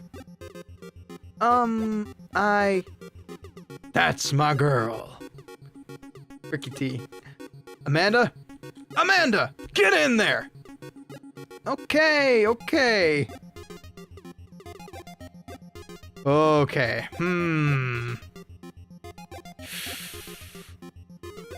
Can't switch daughters. Amanda's your only daughter. Fair. Okay. Amanda here just recently won a local photography award. Wow, congratulations! Brian loses 10 HP. Okay. Daisy actually just won a statewide poetry contest. Ugh! We're losing this one! Okay. Item. Ooh. Our counter is spelling bee. Fumbling through your phone's browser, you managed to pull up a photo of Amanda winning her 10th grade spelling bee. Wow, congratulations, Amanda. Daisy is getting prepped for her annual spelling bee right now. Hopefully this will be a third winner. Oh, no! Yikes, you lose 5 HP. Daisy just started a weekly chess club at her elementary school computer lab. She's the president too, of course. Dang, my high school doesn't have a chess club or a computer lab. Ugh. We might not win this one, fellas. Oh, we barely put a dent into him. Okay. Child art. Everybody's... You unfurl your wallet to reveal a tiny copy of a drawing of a cornucopia Amanda did in 1st grade. Cute! It isn't very impressive, but Amanda genuinely appreciates you holding on to it. Brian loses 10 HP! You regained 20 HP! Nice! Daisy sold enough candy bars this year to get the top prize. It's a canoe! We're taking it out next weekend. How is that even possible? Amanda could barely get one of those sticky hand things. It's extra powerful. You lose 20 HP. Damn it, I just got that back. Okay, we're evening things out. We're evening things out. Grade card, go! You pull out a wrinkled copy of Amanda's last grade card out of your back pocket. Dad. Awesome grades! Brian loses 25 HP. You really carry all that around everywhere? Ouch. Maybe it is kind of weird. You lose 5 HP. Alright. Did I ever mention Daisy said her first word at 10 months? Daddy. Amanda's was potty. Still cute, but maybe this isn't the time to bring that up. You lose 10 HP. Okay. Even Steven, we're in this. We can win this. Band-Aid. We'll say, those fundraisers completely depend on how much support your family is willing and able to give. Very true. With a flourish, you produce a Band-Aid from your pocket and take it to a knee and start to apply it to Amanda's arm. What are you doing, Dad? Being a protective parent. Anyone would agree it is an unusual gesture. You lose 10 HP. Damn it! Daisy here has all of her adult teeth. Never had a cavity either. Amanda self-consciously pushed her lips together to hide her teeth. It's extra powerful! We're on 5 HP! Oh my god! Amanda, I hope you have some healing items on you, because I don't. Last week, unprompted, Amanda helped an old woman with her grocery bags. It's extra powerful! Brian loses 20 HP! Words aren't all Daisy's good at, by the way. Her math is amazing! No, not math!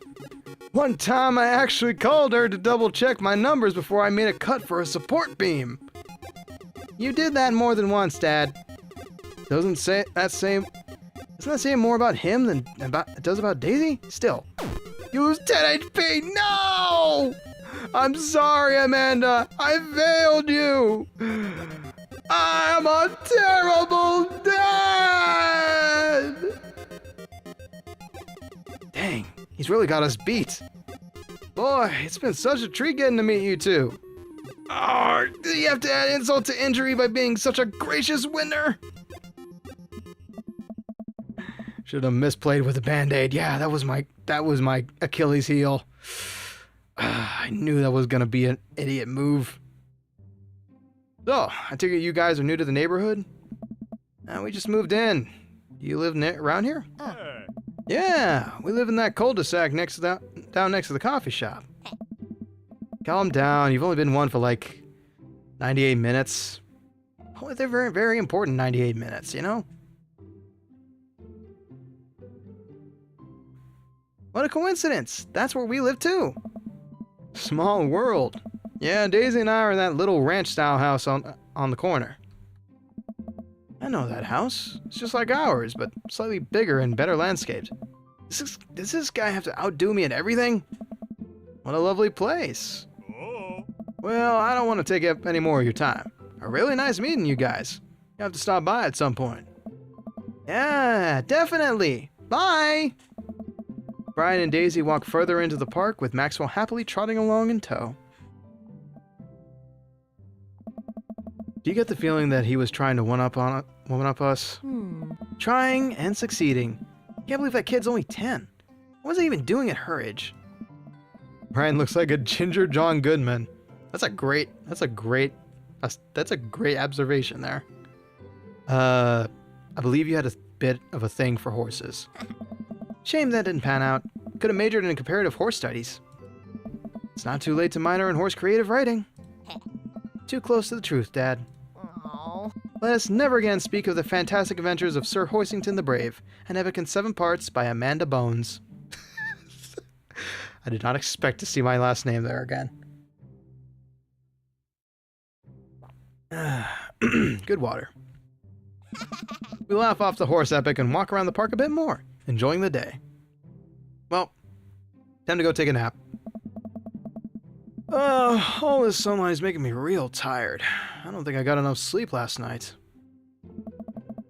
Yeah, Amanda Bones got me off guard too. You slept for 14 hours. God, I wish I could. Exactly. I wish for you to know, yes, B. As we're walking home, I hear heavy footsteps come up behind us. Ricky T! Yo, Ricky T, bro! Hey! Hey! Okay, I know how to voice you. I turn around and I'm greeted by a familiar face jogging up to us. Craig? Oh. Bro! Spent that entire time listening to you get your ass beat in a bragging contest while I built Legos.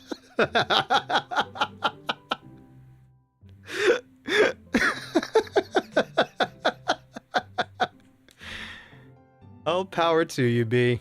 I'm sure that was very entertaining and very stimulating to the brain. Bro! Oh. Holy... Wow! I haven't seen Craig in forever! It's been too long, dude! Yeah, wow, you look great! Hey!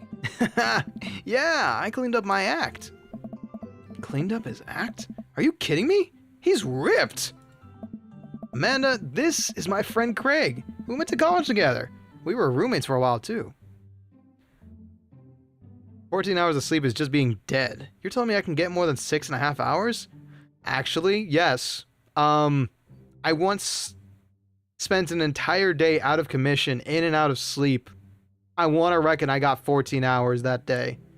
And it was because I passed out after going to the con a previous day. I just could not be arsed to have a social battery, let alone have a life after that. Like 8 hours walking a con. Maybe 6.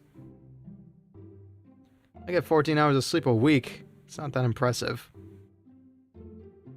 Yeah, but 14 hours straight? That's a problem. That's when you it's when you wake up dehydrated. And they were roommates. I know. Amanda, dude, you probably don't remember me, but you're so big now. Huh. Oh, dude, you look huge. Hello, and hello, cute baby. Aw, thank you. The last time I saw you, I think you were about her size. This is River. Say hi, River. She picks up her tiny waist and waves it around. River gurgles happily. I don't believe you. It's like 9 when I'm sick. It's not possible. Believe it.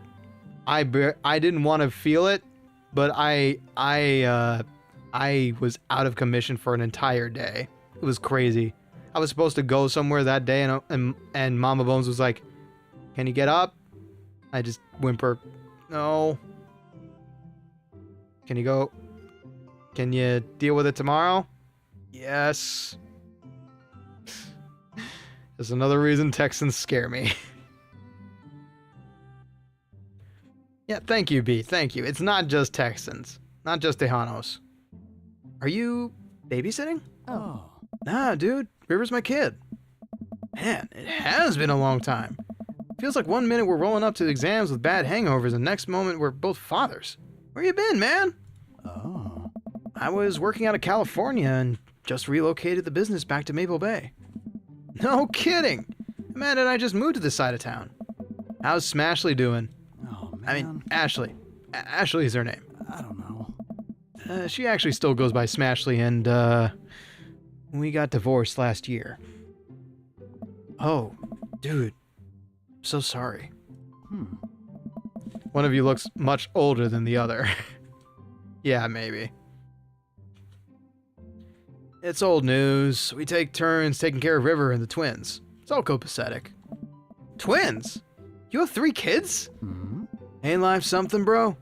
Right? Cake Stand Craig is a father of 3! My god! Huh? Cake Stand Craig? Oh. River, I'm glad you don't know what the hell we're talking about.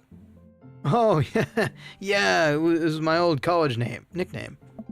He got it because he did a lot of keg stands.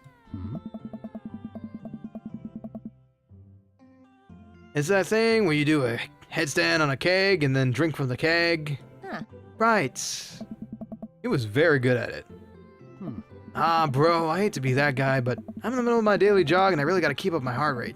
Brought River along for, resistance training. You jog daily? I jog yearly. On January 1st, when I promised myself that I'm gonna jog daily for the rest of the year, but give up after 30 minutes and just walk home. That's a mood. I cannot jog either. I need to actually start jogging. I need to actually start boxing. I need to start actually exercising. I need to start living outside of this house, outside of this office. One day I will. I don't know why, but I get sick. It's like I'm dying and cannot go on. But whenever I get an injury, it's like, just but a scratch. That's toughness for you. Well, it's never too late to get back into it, dude. You should come join me sometime. I don't know. Bro. Come on, it'd be fun. We can grab breakfast afterwards, catch up, do like a bro brunch like the good old days. All right, sure. Sounds great. Oh. Great, let's get that going soon. I better get moving. Good luck. Good to see you guys. Craig gives a little wave, puts his earbuds back in, and jogs off, listening to tunes of the 90s, starting with Shakira, I'm sure. I can't believe Craig is ripped and has kids. I'm reeling. Why's that? The Craig I knew is not fit to be responsible for any living thing, including and especially himself. One time, I'd watched him drink an entire jar of marinara sauce for dinner. Oh, those were the days. Those were the days when I once considered that to be fun. I once walked in mornings for like a year. I was so fit, but it destroyed a part of me. I wouldn't call it toughness. I catch a common cold and I'm ready to start writing a will. I feel that. I need to start kicking my ass when I get sick. Like, I am useless when I have a cold and Mama Bones is just like, okay, looks like I'm taking care of the house and your sorry asses. Great. Amanda, he opened up a new jar of marinara sauce, and then he drank it like it was a thing that normal people do. It was unholy. And then I asked him what the hell he was doing, and he said, and I quote, "It's basically a smoothie, bro." I mean, technically, he's not wrong. True, it's a tomato smoothie. He jogs. He was jogging. It's like a totally different person. Anyway, we better get home. I'll have plenty of time to reflect on how old I feel later. Oh, why did I play this game? Why did I decide to play this game? I feel like death instead of loved. Oh, I've never drank marinara straight from the jar? No. I've had it with cheese sticks. I've had it on pizza. I have never once had it straight from the jar, but I imagine it's not that terrible if you can handle the acidity. Amanda and I flop down on the couch. Amanda has to shove some empty boxes out of the way before she can sit. Oh. I prefer Sunny D from the can. Yeah, and I prefer Sunny D from the Estes flask, but who's counting? Too bad we're going to be putting my stuff right back into these boxes in a few months. No, don't say that. Ah, Dad, it's going to be okay. I'll be fine. I know. It's just my little girl. It's going to be weird not having you around. Huh. I'll come visit, and I'll text you every day, and take lots of pictures. Please do. I'm going to be so lonely in the old folks' home. I mean, obviously, I'm a photography major. Exactly, yes. I miss my marinara dearly. You promise? Yeah. Of course. Are you going to be okay by your lonesome? Oh, come on. I'll be fine. I'll get a dog or something. A dog! Forget art school. I'll stay for the dog. Is that what it's gonna take? Yeah. Medium-sized dog, handkerchief around the neck. I get to name it. That's what it'll cost for me to give up on my dreams. I'm a woman of simple wants and needs. Nah, you're good, Ultimate. You're good. I agree. I am missing out. But for reasons out of my control. Don't worry about it. Alright, let me double check what the heck this is. Is it still the same thing? It is still the same thing. Okay, I will double check that when I get the time. It really is a mood. DM? Okay. Oh god, that's my controller. Uno minuto. I'm gonna have a paralysis demon attack me right now. Whoop.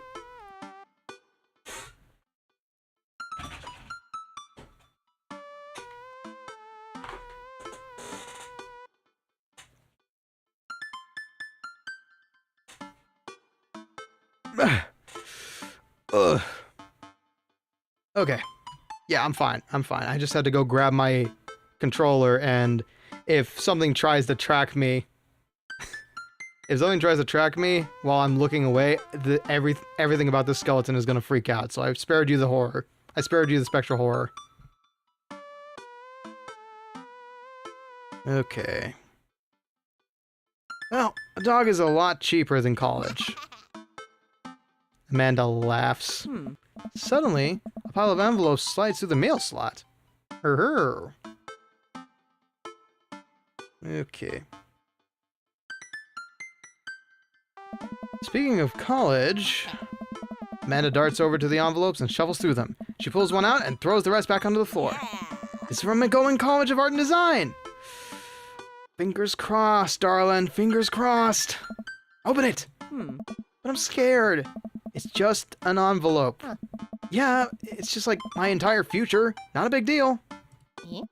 Ooh, the desk is done. Hold on, let me have a look. I'll check on my phone here real quick. Hey, that looks spiffy. Spiffy. And is that an LED light in there? Holy cow. Oh my god, who's that idiot you're watching on your laptop? Looks like a doofus. Nice. Good representation. Good placement of miniature figures. I see some amiibos. Damn. Productivity is gonna skyrocket now that that area is no longer a depression pit. Well done. Wait a minute. Mailkin in the mail slot? I swear I saw a mailbox in front of his house. Oh! You might have a point there, Ultimate. Oh, that's it. That is very odd. Well done, Tony. Well done. Gives the mail person choice in how to deliver the mail. That makes sense. Something that marked priority would definitely be put in the mail slot as opposed to a mailbox. And besides, a mailbox is probably, like, more for packages. We call it, don't pay attention, please. I forgot what the mail was. Okay. She takes a deep breath and rips open the leather with her teeth. We have a letter opener, but okay. I hold my breath while Amanda's eyes dart back and forth, scanning the letter. What does it say? The admissions committee has reviewed your application, blah, blah, blah. Her face drops. Regret to inform you that we are unable to offer you admission to McGowan College of Art and Design. Amanda throws the letter on the coffee table. Oh, sweetie. It's okay. Kinda saw it coming. I knew I shouldn't have put that experimental stuff in my portfolio. Their admissions officer told me they just want to see portraits or whatever. Hey, I appreciate you for being experimental, kiddo. I pull Amanda in for a big hug. You're an amazing photographer. I know how much work you put into your portfolio. Some other school is gonna want to snatch you up for sure. Huh? Yeah, I know. It's fine. Are you actually fine? Or are you just saying that? I'm fine. Really. Her face says the opposite, but I probably shouldn't push her on this. Oh, and before I forget, Emma R and Emma P are sleeping over tonight. So, you need me out of the way because I'm painfully uncool? Yeah, poor Amanda. That college wouldn't have accepted me either. I'm not great at portraits. Yeah. I would choose more delicate phrasing, but yeah. Well, I'll have you know that I conveniently already have plans for tonight, so you'll have the new place to yourself. Yeah? And what are your plans? Quick, think of plans. I am secretly mayor of this town, and you have been under my jurisdiction for the last 20 years. I gotta attend the union meeting. Yeah, you know, union meeting, yeah. Gotta fight the man, you know? Hey, yo, kiddo, I'm going clubbing. I will see you on the flip side, mi amigo. I can't do any of these. I am secretly the mayor of the town. I do not lie to my child and not lie to anybody. I try not to anyway. The only time I do lie is when somebody needs my trust on something. Gotta attend the union meeting. Yeah, that sounds more accurate.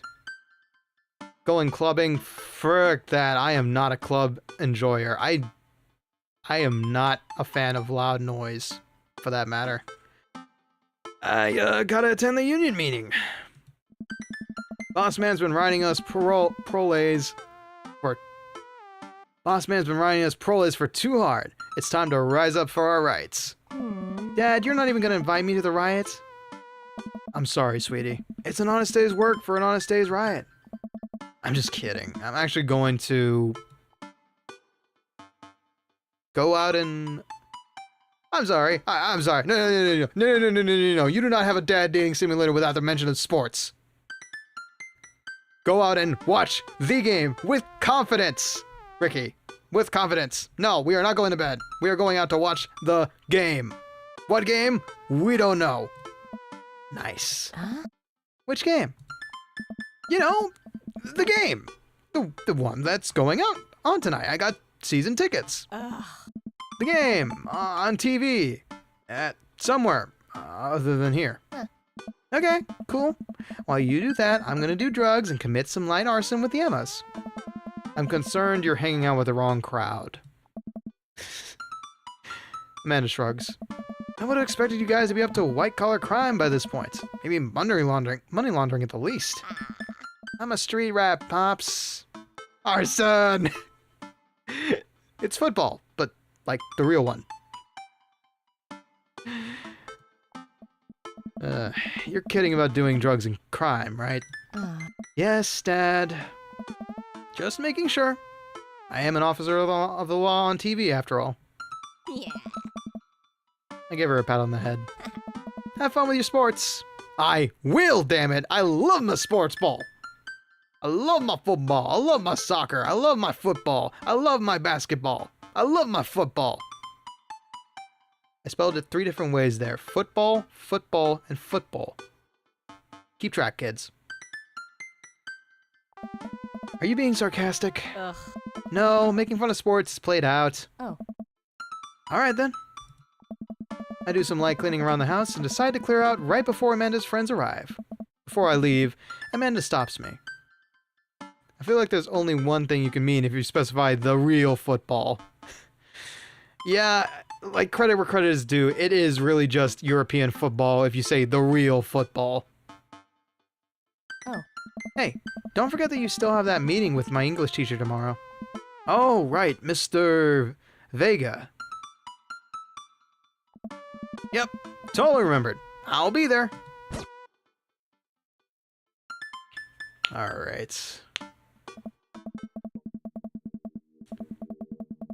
Yeah, to each their own. Like, the second you try to say a real football in front of a European, a particular European moth I know who have argued with this before, in a past life. If you mention the real football, they immediately say, "Oh, you mean rugby?" Yeah, rugby. Yeah, the handball, you know. No, we're talking about real football, like with your feet. You American swine. Nah. To each their own. Everybody grew up with something different. You know? Like, I'm sure there's some Mexican kiddos out there who call it soccer instead of football. Like me. I called it soccer. Wow, I didn't really think this planned through. I'm not entirely sure where the closest bar is, and Amanda still hasn't shown me how to use the GPS on my phone. So I'm just gonna pick a direction and walk in it. Let's go this way. To be fair, I don't care about sports. Real football, to me, is just kicking basketball. God, that would suck. I think I've kicked a basketball before. Those things are heavy. Kickball is also another game. I believe it's more commonly played in female leagues, though, if I recall correctly. It's a pain as well, I'm sure. All right, we have 1:30 left to go before the first. I see some problematic network errors, and I'm gonna have to worry about the VOD after this. So we're gonna take a quick break, wait for the ads to pass on Twitch. I was a shelter child. Wasn't allowed to play other sports ever. Bro, same. Actually, no. That's a great tangent to have while we wait for the Twitch folks to come back. Y'all on the purple side got 1 minute until the ads start, maybe a bit longer, so I appreciate you sticking around. Take some time to stretch, walk around a bit, maybe check on your emails, get some water. We'll be back in about 5 minutes or so. And I did use a basketball. Brave. You must have had some sturdy sneakers then.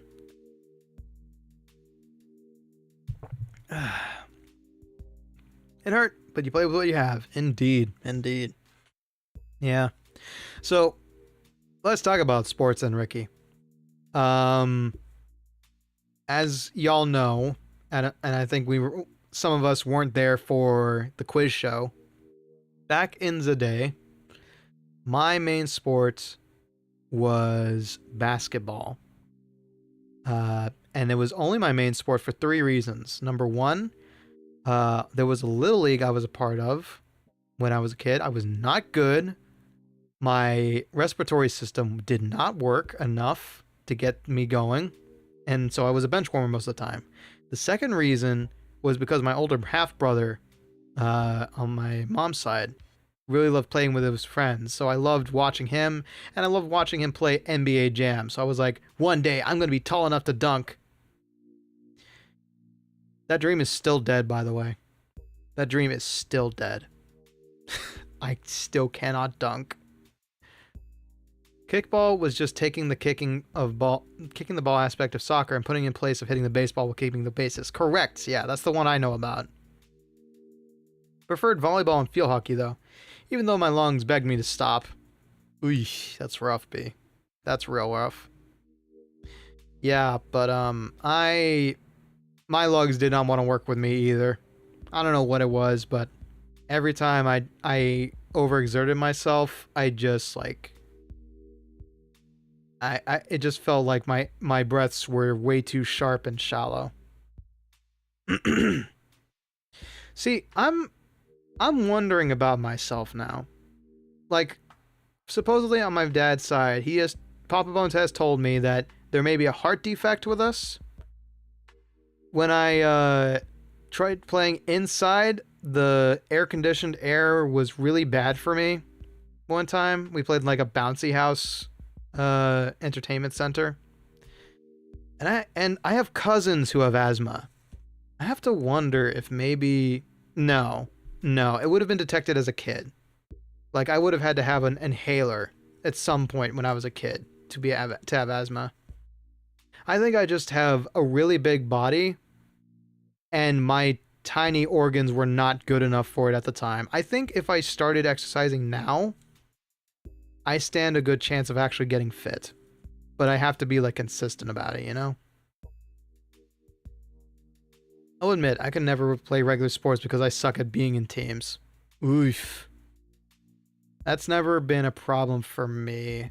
Especially in team-based games, I'm like, okay, where is the stopgap that I need to fill?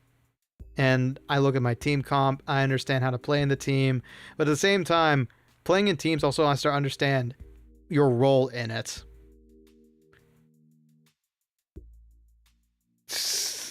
Please inform us, B. Please inform us. I can only imagine it's going to be a fun little thing about bullying kids into being superstars. Yeah, but I know my cousins... I think both of my cousins actually had asthma. My father's side and my mother's side. I think my mother's side for sure. I don't know my father's side, though. But me personally, I think I was just a big kid with little organs. Too little of organs, too little of blood to move around fast enough. Like, I was wearing XLs, Ls back in the day when I was young. I had a big old body. It was problematic. Still do. Still do got a big body now that I think about it. Not like in the weight rotund size, but like broad. If only I had longer limbs though. He was going through the rules for class and looked straight at everyone and told us having asthma was not a medical excuse. Dear God in heaven. I remember playing dodgeball and one of the gym coaches said, headshots don't count. And the other one said, headshots are funny. Wow. You know what, guys? Every time I hear stuff about school, like from other VTubers, from chat, from all sorts of places, the more I hear about school, the happier I am I never went. Like legit. All I hear about is horror story after horror story. And I'm perfectly happy that Papa Bones and Mama Bones were like, yeah, we've had kids in school before in local ISD. We can do without this one for this pair.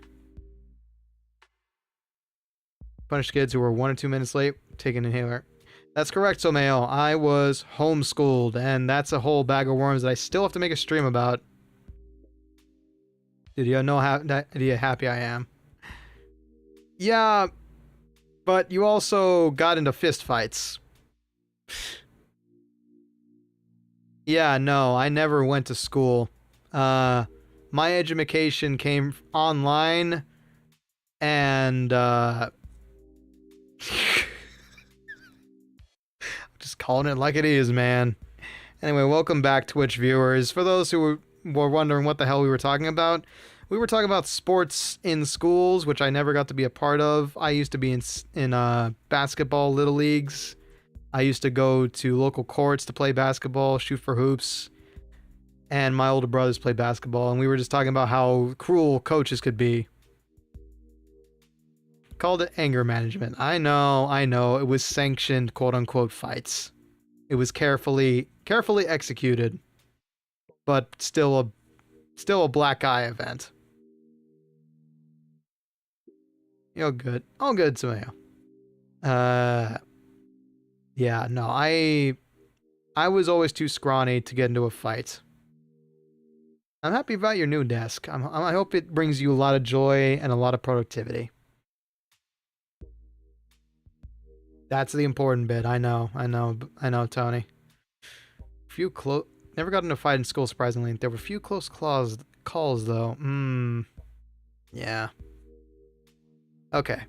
We're back. We're online, and we got one more hour to finally meet somebody to settle on. But we might end up making this just a tour and never getting around to dating anybody. That's a problem. Save and move on.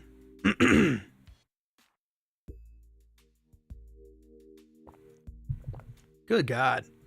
Water bottles are heavy. I should know. I've accidentally beaned one. I actually beaned cake with one a long time ago. I've never played football once or baseball, but I've got a heck of an arm. And so, as we were on a summer trip with friends one time, we were walking through the park and we had to split up. And Cake said, "Hey, pass me a bottle." And so I freaking Hail Married a bottle from the back of my head, high up, like a good solid 10-15 feet, and Cake didn't manage to catch and put his hands up in time, and it smacked him in the head. That thing was half full. It was a plastic bottle. What kind of water bottle do you think I mean? Oh God, you weren't telling me. You're talking about a tumbler? You're talking about something they brought with them that's indestructible? I had times when I would generally almost pass out for myself from fighting. Not that bad, but I felt like it. Yeah, gotcha. Okay. Noted. Let's continue on with the game before we piss off anybody else who was here for the game and not for the yapping too much. Cool. Okay, we're marching. We're marching in the direction of the game. Any game, really. Keep forgetting my NDA specifically not to talk about sports in my childhood.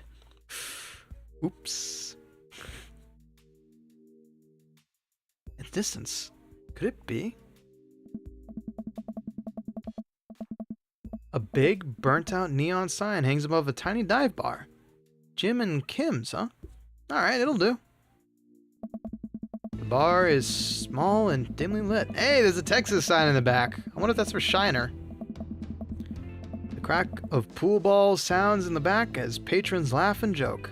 A string of multicolored Christmas lights hover above the bartender. Can't tell if it's Jim or Kim. I pull up a seat at the bar. I do love me a good pool hall. I just wish I had a reason to drink. Sometimes. Haha, Someo, haha. You'll still be here, especially if there's Dark Souls involved. What'll it be? One beer, please. Shiner Bach. Darkest you got. Sure thing, boss. Sure thing, boss. The bartender slides me a ice cold beer. I take a sip and enjoy the refreshing taste. Oh, how I miss that taste. Say, are you Jim or Kim? I'm Neil. Oh. Right. I awkwardly turn my attention to the game, which is playing on one of the TVs on the wall. As luck would have it, my team of preference is not only playing, but currently in the lead, which is always a good thing. The brightly colored mascot, which is some kind of animal, does cartwheels. I silently cheer on my favorite team. Cowboys! Yay!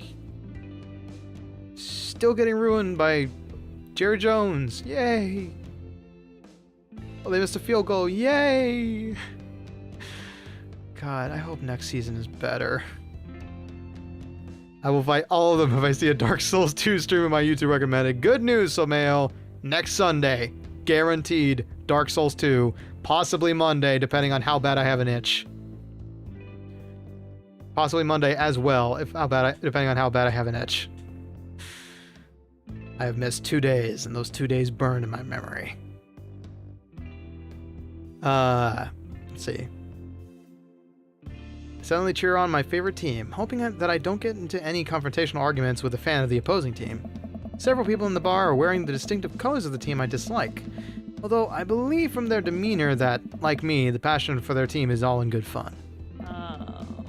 A middle-aged woman holding a nearly empty wine glass sidles up to the bar and sits uncomfortably close to me. Oh no. It's a wine mom. Hey, sailor. Yeah, I need it. Okay, I think I finally fixed it, by the way. Speaking of Someo, driver, last tangent, and then I'm focusing on the game for a bit. I think I finally fixed it, and I think I absolutely ruined myself on accident. I think, legit, you guys were accidentally listening to the audio monitor the entire playthrough. That's why the audio was desyncing over time. I may have left it on by accident. And it was routed to the place it normally sends. It was on me. I totally think that. I don't think it was the capture card at all. I think it was on me. And it's gonna return as a test stream at some point. We're gonna play more Digimon Rumble Arena again, just to make sure. Car's fine, Ricky, right? Right? Oh, hello. Good to see fresh meat in here. I'm Mary. Come here often? Oh, no, I'd actually just moved to this part of town today. I'm Ricky T, by the way. Are you watching the game? Yeah, my preferred team is in the lead. If they keep this up, they'll win the game with ease. Hey. Oh, I love that team. I also love that game. I love not saying that. Terrifying! I'm getting the impression that she's a little drunk.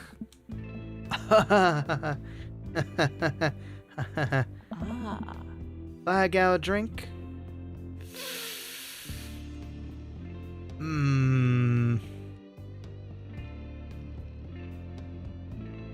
Swear to God, Ricky, when I catch you, it's over. Bones to dust.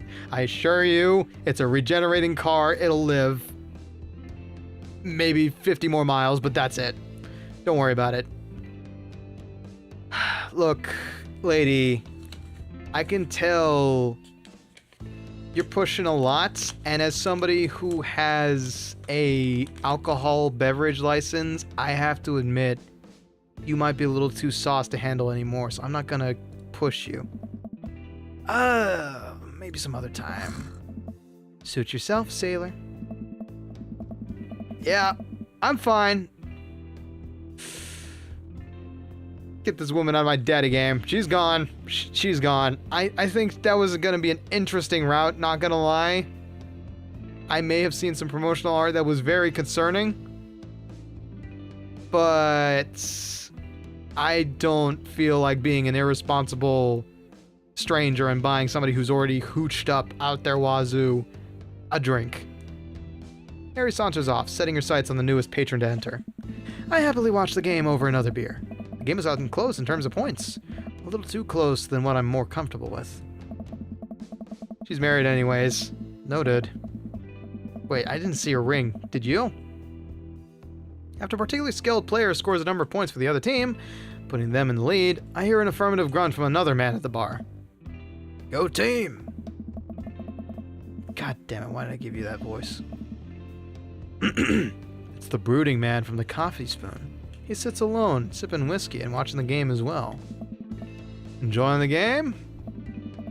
I am now that we're winning. Oh, we must be rooting for different teams. In my opinion, my team is far... No, I need to give you an accent. In my opinion, my team is far superior. I have to disagree with that. Based on our win-loss record, I'd say that my team is superior. That's where you're wrong. Since as it stands right now, my team is beating yours. The conversation ends there, and we both go back to silently rooting for our respective teams. The game is close, with both sides playing their hardest to win, but in the end, my team prevails. Quiet cheers ripple throughout the bar. I raise a respectful glass at the man drinking whiskey. He raises his in response. An unspoken truce is formed between us based on mutual love for the game. He motions to the bartender, who pours 2 glasses of whiskey. The man slides one over to me. Damn, okay, I'm not gonna lie. I know it's machismo as hell and cheesy, but I do love the silent words between men trope. I am a sucker for that kind of machismo. It's just like, you just gotta nod. Like, hey, how you doing? How you doing? I'm doing fine. How are you? I'm doing fine. How are you? I'm doing fine. How are you? What's up? It's just love it. It's a cheesy thing, but I love it. The name's Robert. Thanks. I'm Ricky T. Oh. You must be new here. Mary already hit on you? Yeah.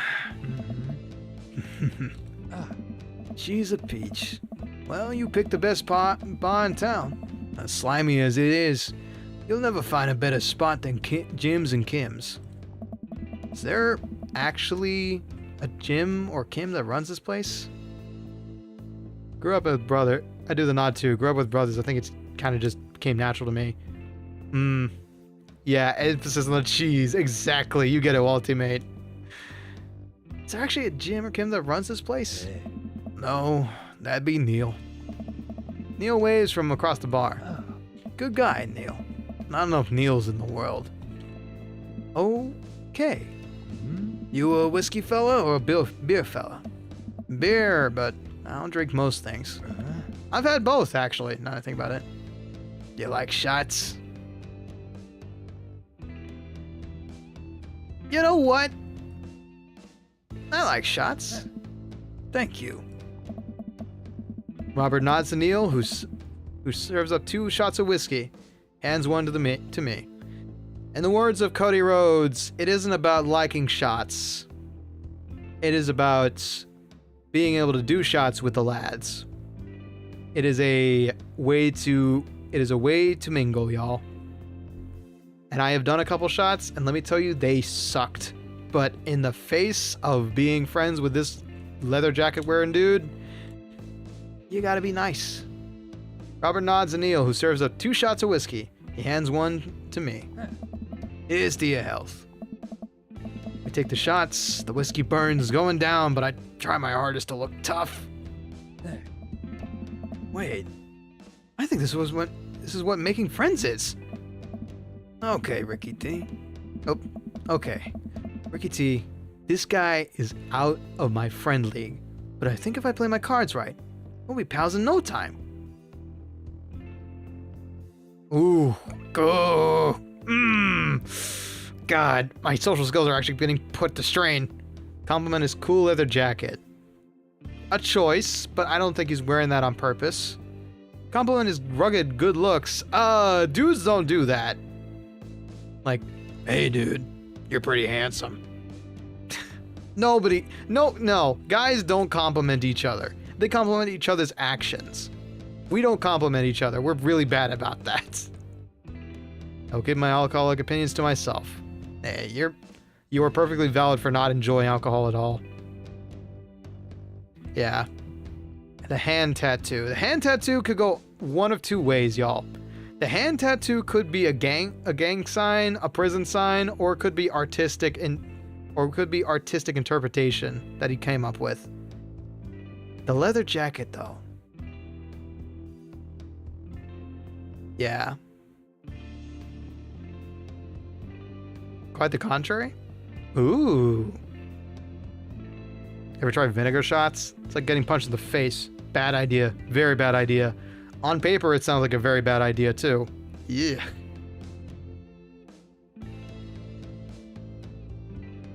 Yeah, you can be an aficionado of alcohol as well. Look, I'm a sucker for fashion. I gotta ask if that's genuine. I like your jacket. Thanks.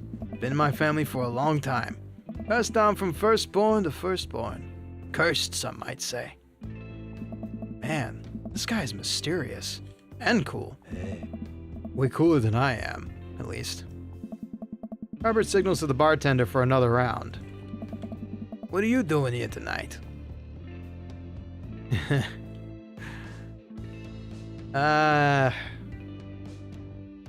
My daughter kicked me out of... Let's be honest.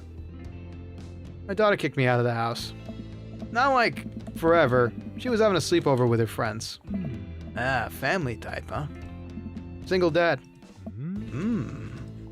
He gets up. Hey. Be right back. Gotta powder my nose. Never seen Robert this talkative. He must like you. I guess so. Powder his nose, huh? Oh dear. I think our friend is a drug addict as well. You gotta admit that Robert has a gruff charm to him. If a guy like that thinks I'm cool, then I really must be.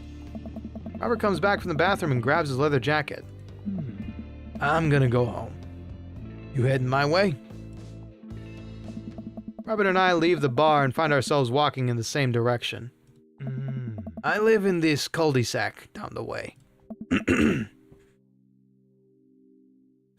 Have you never heard that slang? Honestly, I am going to guess it might be a bit more loose than I think it is. To powder one's nose mean to use the bathroom. That's also another... Yeah, some people disguise it as something else.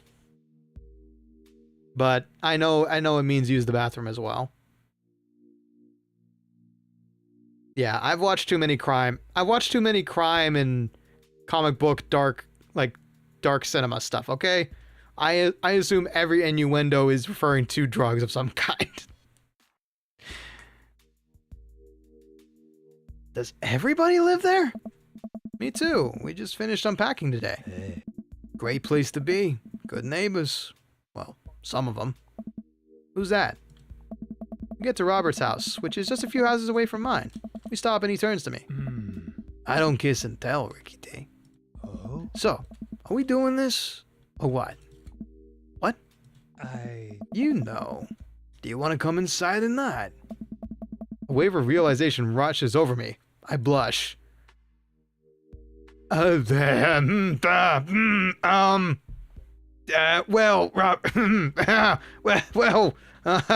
wait, huh?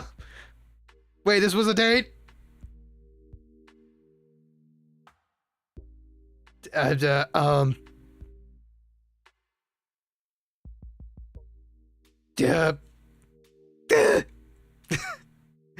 Go for it. Okay, but do I lay it on smooth or do I shouldn't like engage him like to make him think it's like that kind of I mean, should I play into it or should I just like, you know, like going yeah,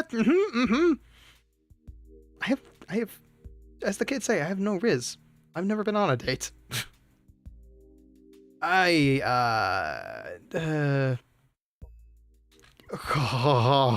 am I letting you guys decide this? Lay it on smooth. Well, I don't see why not. Oh? That sounded smoother in my head. Let's do it. I follow him up to his door. He fumbles with his keys for a second and unlocks the door, leading me inside.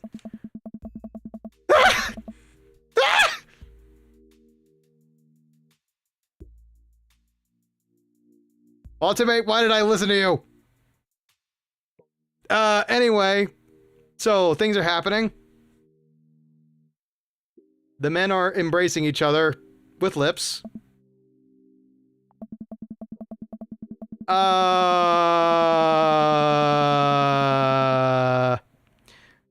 Okay, so I'm going to explain exactly what's going on because I don't... Okay, so Robert is taking the protagonist off to the bedroom, even though it's pitch black. There is kissing, there is declothing, There is... Oh no. Oh no. I don't normally do this. Yes, if I want to stop. Yes, I want to stop. Actually, I should probably get going. Robert steps back. Alright. I think I'm gonna head home. Sorry. Nah, it's cool.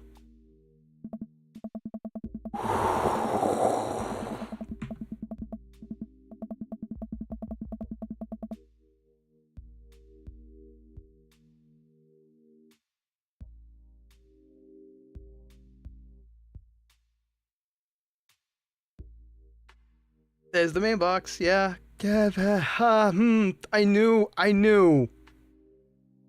playing into it would give him the wrong message. I was just gonna be like, yeah, we could talk more about sports, not about, you know, each other's anatomy.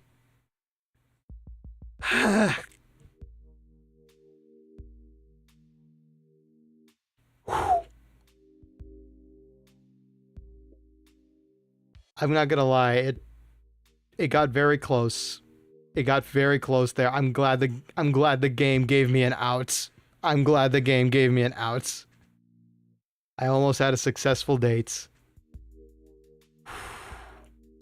It's just like I'm not against the kissing and all that, but like that was too forward. That was too forward for somebody like me.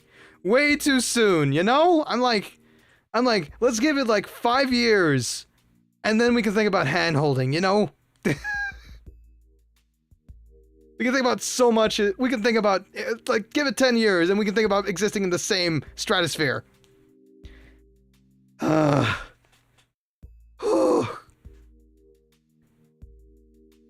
Not even once. I know what those are, and I can't even comprehend them. What fucking 3-month rule? Of course I don't know anything about that. Anyway, I head home, my head still spinning with the anxiety of turning Robert down. The sight of the couch helps me compartmentalize, though before I know I'm having dreams about my teeth falling out. Whoo! I wake up to a text from an unknown number. Rise and shine, early bird. Still want to work out? This is Craig, by the way. Holy crap, it's 6 a.m.? Who does 6 a.m. anymore? Without realizing it, I drift back to sleep. Whoops! Must have winked back out. Check my phone again. Hey bud, still want to get your swole on? I'm ready to tear up the track. Hit me up! Almost got to third base really quick. You have no idea how close we were. The text was going for the belt. The text was going for the belt. We were this close to a one-night stand. I am not that kind of fella. God, the last thing I want to do right now is work out. It is Craig. I do want to catch up. Craig, I don't know, man. I just nearly had the... God, do I want to say this? I learned this phrase just recently. Brother, dear. Brother, I almost had a horizontal mambo. I don't know if I can handle a workout routine. Yeah, in fiction, I can understand it. In IRL, hell nah. You know what? Maybe talking to Craig would level me out. Hey, my man, I need a few minutes to wake up, but let's meet in 20? After a few seconds, another text come in. Sure thing, meet me at the gym. Stretching my bones creak. Oh, yes, they do. I gotta stop falling asleep on the couch. Throw out my blanket in. Hey, wait, I don't remember falling asleep with a blanket. Man, it must have tucked me in after I fell asleep. Bless that child. I reluctantly brush my teeth, throw on the only clothes I own that are even that kind of gym appropriate, and head out. Do we have a job? Do we have a job we were supposed to be doing? You're leading so many men on right now. Just move out again. Run as far as those bones will run. Hey, I'm only leading on one. That viciously, emotionally, obliged me. Okay? If I see Robert again, it's gonna be like, hey, yeah, so that was a little too fast. We need to like rewind it and then play it in slow-mo again, you know? Your job is to date dads. Who says Robert is a dad? I don't know that lore yet. No, I know. I am...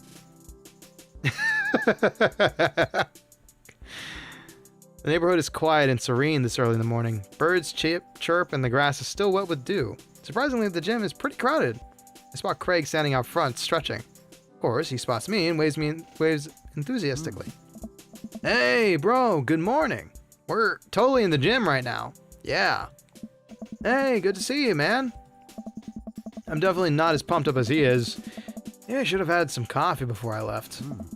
You ready to kick some butt? H-E-L-P. With your help, I am. Let's be nice about it. I get the feeling this is going to be less of me kicking butt and more the gym kicking my butt. But I can handle it with you here. Oh. Dude, bro. That means a lot. Bro. There we go. Now we're in the gym. We head into the gym and I'm immediately intimidated. All these people look like they could break me in half. It seems like Craig is friends with all of them? Oh. Ah. So this is what it'd be like to walk into a place where Tony and Sky know everybody. He high fives and finger guns all the cool jocks in the room. They look like they could and would steal my lunch money to spend on protein shakes. Come on, bud. Let's warm up. We head over to the treadmills and start walking. I'm just saying, man. Both of you are ripped, as far as I know. Okay, maybe Sky might need a couple of pounds on him, but still. Okay, I can walk. Walking is good. This is a decent place to be. Walking. So, I know we are on treadmills. Yes. And those over there are ellipticals. Oh. Very good. What is all this other stuff? Craig laughs. They might look a little scary, but I guarantee that all of them serve a specific purpose in building muscle mass. I watch as a dude in a muscle tee flexes a muscle I didn't even know existed on a machine. I think was once used to process grain into flour. What is that? Why is that guy doing that to himself? Oh. That's a good question, bro. What do you think he's doing?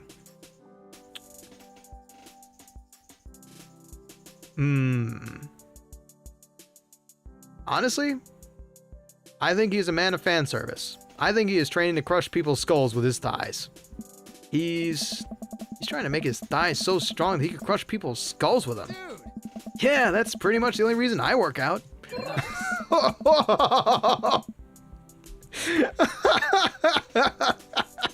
Damn. Alright, fair enough. There were plenty of videos out there of people just squishing watermelons with their thighs, and some people are okay with it, are into it. Oh no, Craig is turning up the speed. I better do the same. How you been doing the buff thing? How long have you been doing the buff thing? Oh. Couple years. And what do you do when you're not dadding or working or buffing? Oh, I coach my twins' softball team. That still counts as both dadding and buffing. I keep busy. What do you do for fun?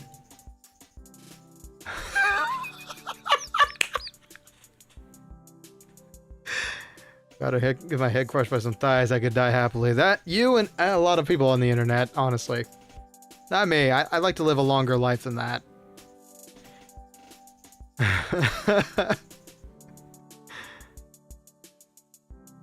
Leading another guy on? Just keep talking about your dead wife. They hate that. I'm trying to be nice. I'm trying to play the field and seeing what ending I'm getting. I don't know. I don't really have a choice. I think there's one person I want to talk to, and he hasn't appeared yet. And I think we're not going to be able to get to him until the end of the stream. Anyway, I try to live my life as close to a Jimmy Buffett song as possible. That is the truth. The goal is to live with as few worries as I can muster. The lost shaker of salt was a metaphor. A metaphor about what? About not being able to shake salt into something. Oh. God rest his soul, Jimmy Buffett. We're jogging now. Oh God, we're jogging now. I look over to Craig, who hasn't even broken a sweat. How is he doing this so effortlessly? I'm dying. I can feel my life force draining through every orifice of my body. You hated that. You're doing well. God damn it. Hey, remember when my fish died in college? No! I don't like this story. Oh, good God. He is really Is he really bumping up the speed again? I guess we better do it too. Oh, this is fast. This is very fast. Oh. We were at that party, and you vowed to make me feel better. You tell me to create a distraction, so of course I do a sick cake stand and get everyone cheering. And then I try to steal a fish from that fish tank at my party with my bare hands. Like an idiot. Nice. And then you drop the fish and it's flopping around and you panic, so you run up to me post-cake stand with a dying, dirty fish in your hands that you scooped off the ground, and you're yelling at me that we have to leave. So we're running out of a frat party with a fish and trying to give it mouth-to-mouth resuscitation, and we get him home and into a bowl of water, but the prognosis was grim. Think of it as a reverse dating sim where you have to make everyone hit you. I'm not trying, I'm being honest. And the next day he's alive and well. Hey. They never did catch the great fish thieves of Grand Ridge University. And they never... well! I shoot off the end of the treadmill and crash into the wall. Jesus, that hurts. Nice. Dude, bro, are you okay? Craig offers me a hand and looks me over for injuries. I'm fantastic. Which I did figure out that stupid line is from the older movie of Fantastic Four. I managed to stand up and rub my back. Doesn't hurt now, but I'm sure it will later. I don't know. You don't have to push yourself like that. Always know your limits. Well, I think I might call her Gym Adventure here. Oh. Say that again. Fantastic. God, I saw an edit where it was like he gets Grim to say it again, and then there's just a long, awkward pause between the two of them as they stare out into the distance. And the video just ends. You sure? Yeah. All right. Well, here. I brought you this. Craig hands me a shaker bottle full of a thick green liquid. I stare at it with what must be apparent distaste. It's a protein shake, bro. Oh, thank you. He wants me to drink it. Oh boy, here goes. Take a small sip. It's actually delicious. Kale can taste good. Wow. Yeah, it was the 2016 Fantastic Four. Not the most recent one.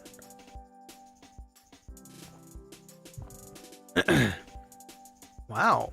This is really good. Hey. And good for you. It's my special recipe. I'm pretty proud of it. Dude. Let me know if you ever want to work out again.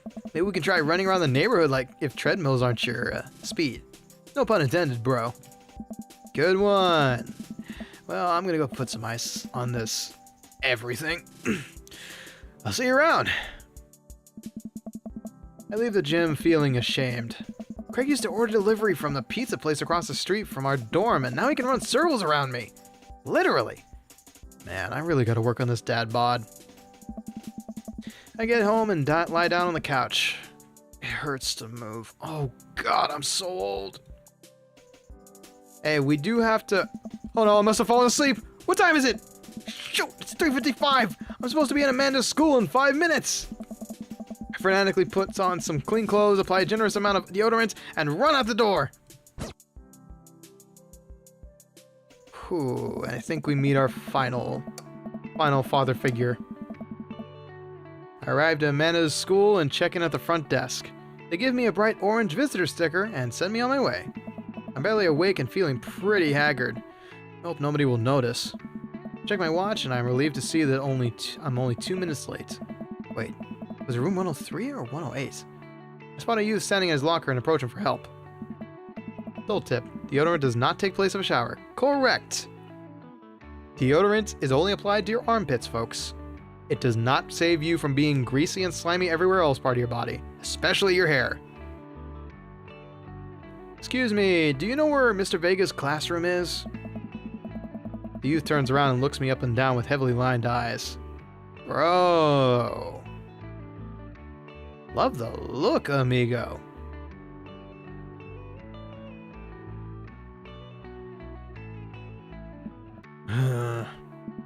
Come on, kid. I'm late for a meeting. Mr. who? Mr. Vega. I don't know. Have you tried the exit?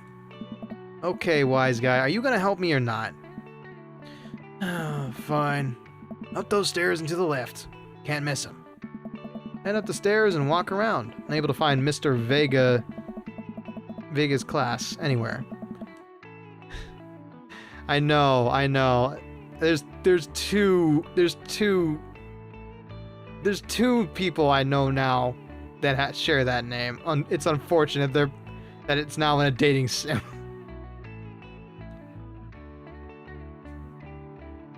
Okay, don't flirt with a teenager. He isn't a dad. I'm not trying. I head up the stairs and walk around, unable to find Mr. Vega's class anywhere. After a couple minutes of searching, I head back downstairs. That punk youth sent me on a wild goose chase. That he did. We get back to where that low-rent Gerard Way... Low-rent Gerard Way. I'm saving that in my back pocket as an insult. Oh. I get back to where that low-rent Gerard Way is standing, fully ready to give him a piece of my mind when suddenly a head pops out of the classroom next to his locker. Lucien. Don't you have a third period to get to? Fine, Mr. Vega. Wow! Now I'm officially 10 minutes late. I glare at him as he walks away. We're not cool.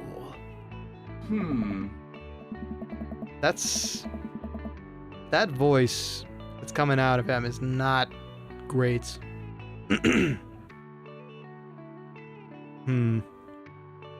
Hugo Vega. That could mean a lot of things. Hugo Vega. I mean, I could play him a little bit Hispanic, but at the same time, I don't know.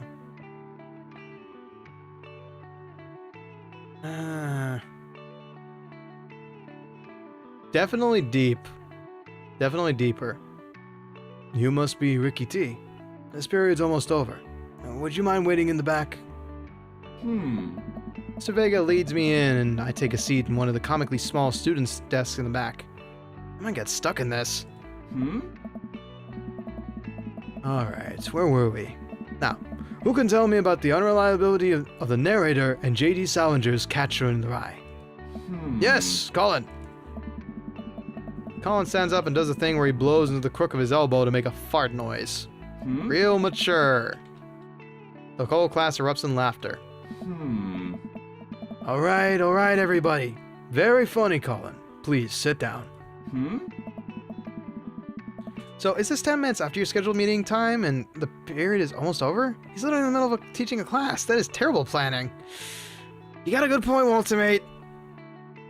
Now, Holden Caulfield is an unreliable narrator in the sense that the bell for the end of the period rings. All the students immediately get up and make a break for the door. What? Remember to do the reading and answer the response questions on page 194 in your textbook. Nobody's listening. Oh. Or not, I guess. Mr. Vega turns to me and sighs. Middle schoolers, right? Don't you teach high schoolers? I don't know. Both, you know. Budget cuts. Yeah. Teachers get their short end of the stick all the time. Right. Thanks so much for coming in. No problem, Mr. Vega. Please call me Hugo. Finally, a name I can understand. I don't normally do these impromptu parent-teacher meetings, but as I'm sure you know, Amanda's a very bright student, and I'm concerned about her recent behavior. What's going on?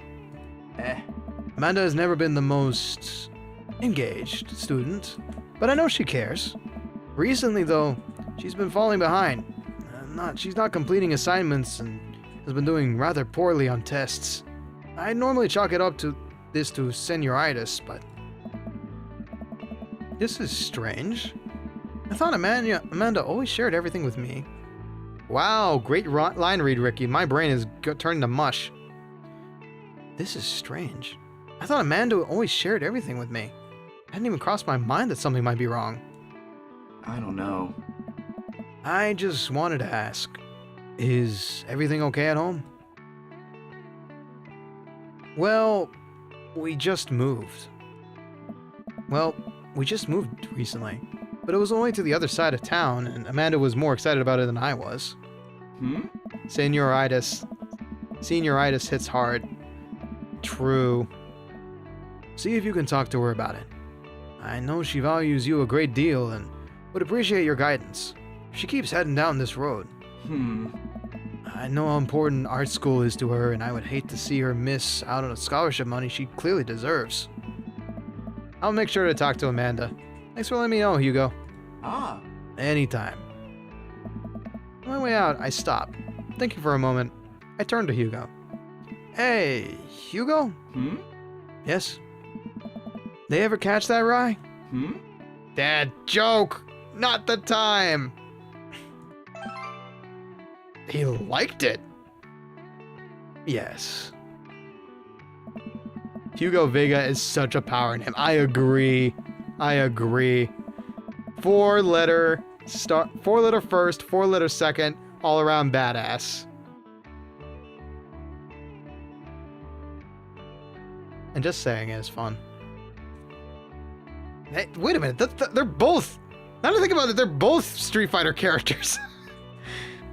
Hugo's responsible for Evil Moment 38, and Vega's just a really cool character in Street Fighter that I absolutely adore.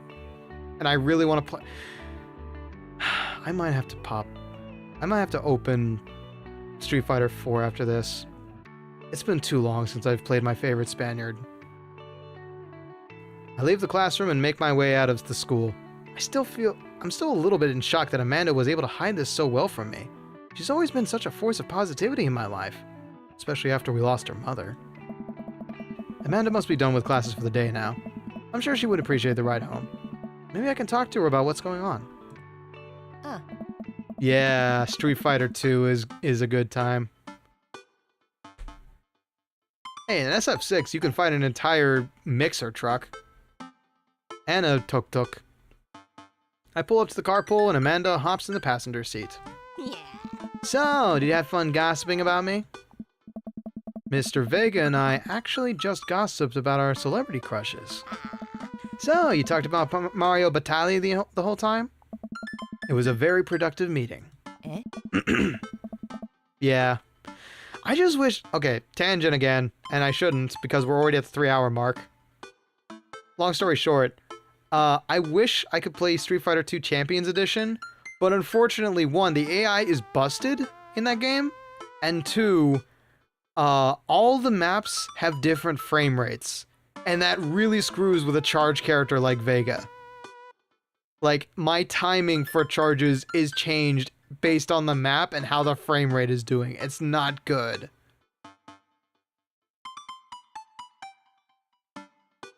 Yeah, they do. They do have a Capcom sale going on right now.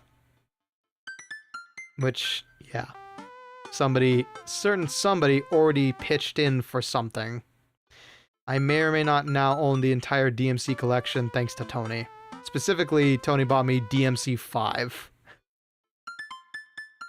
And eventually, when I kill a visual novel series, I will play the DMC series. Yeah, but it was like, what, the 90s? I'm pretty hungry. Can we grab some dinner? SF? I already have SF Champion Edition. It's in the Street Fighter 30th Anniversary Collection.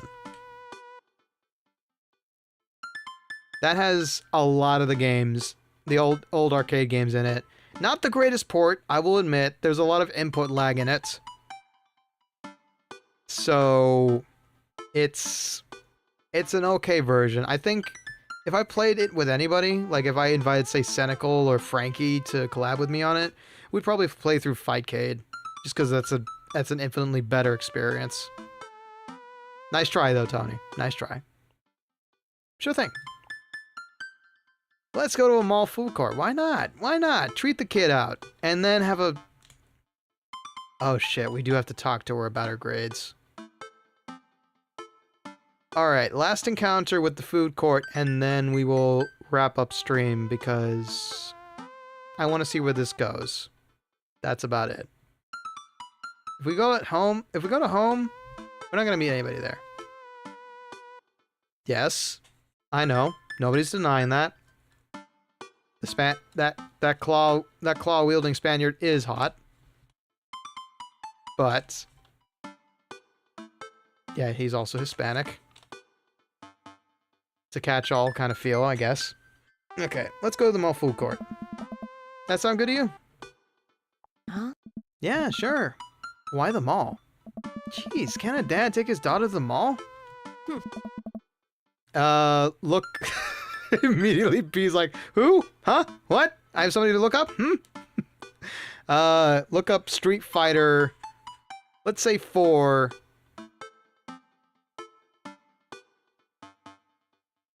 Okay, wait. Which Vega are we talking about now? Are we talking about Hugo Vega, or are we talking about Vega from Street Fighter? I don't know who's on the page there.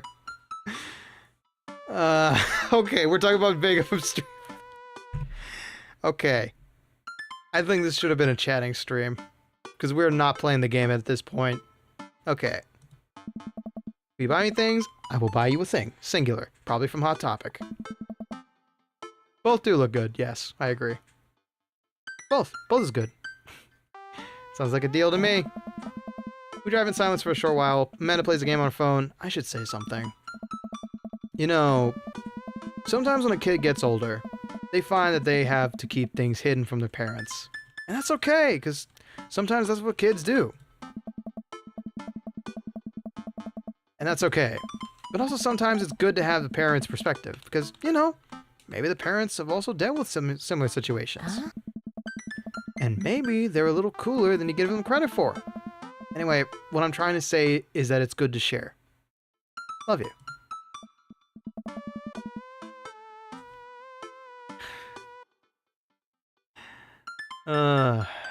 Have you been reading my tweets? You have a Twitter? What? Never mind. Look, sweetie, Mr. Vegas said you haven't been participating in class and that you're not turning things in. Oh, I'm fine, Pops. Senioritis and all that. I thought you liked Mr. Vegas' class. Eh? It's fine. He's fine. We pull up to a stoplight and I Amanda. She's still texting. I want you to know that you can talk to me about anything. Uh-huh. I can tell that whatever it is, she doesn't want me knowing about it. That's frustrating. I heard Emma R is going to that fancy art school in California. That's exciting. Yep. Are you bummed that you guys aren't going to the same school? Yep. Amanda keeps texting. She stifles a laugh. What's so funny? I don't think you'd get it. I don't get a lot of things, kiddo. Don't worry about it. Okay. Who you texting? Huh. Noah. Who's Noah? My friend. Okay, this is going nowhere. This conversation's going nowhere. Let me snooze that. Come on, let's pick things up. Does he go to your school? Yep. Do you like Noah? What? What? No! Dad! Ugh. I can't believe you would... Ugh. Dad. I mean, jeez! Why would you... Ugh. Gross. Sorry, just asking. Dad, he's just my friend. Guys and girls can be friends. He's my friend. Oh god, I don't want to have this conversation now. Can I have it like 5, 10, 20 years later when I actually have a kid? If I ever have a kid? I don't want this conversation in my video games.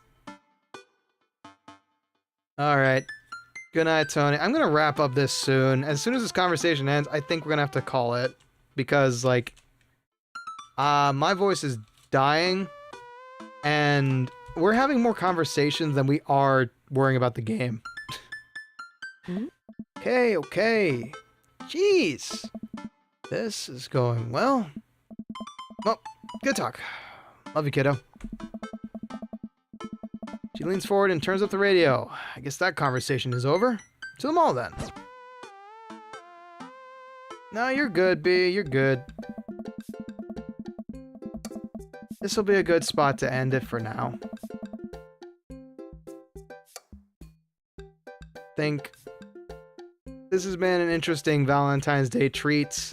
We more or less talked about stuff that was relevant to the game, but this game is gonna go on the back burner.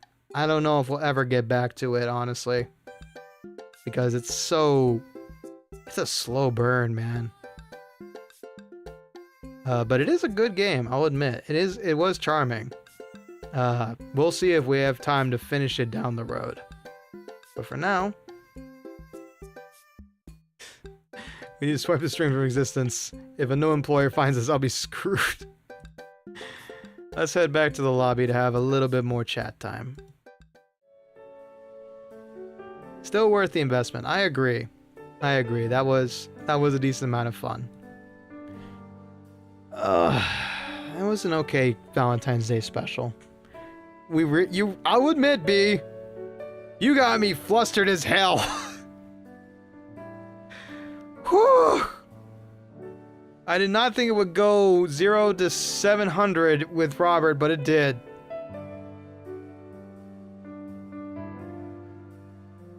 You warned me, and you know what? I'm glad I had my sensor ready. I was not okay with that text being... I was not okay with that saucy scene being so well described. This is why I don't play dating sims. I am not used to this kind of thing. Yeah, I shouldn't complain for the slow burn. I do enjoy slow burns every now and again. I'll go ahead and close the game. Okay.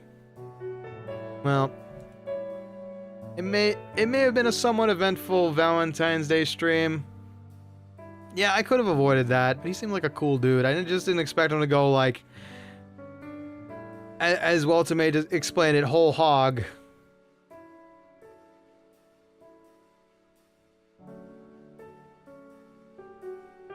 I didn't.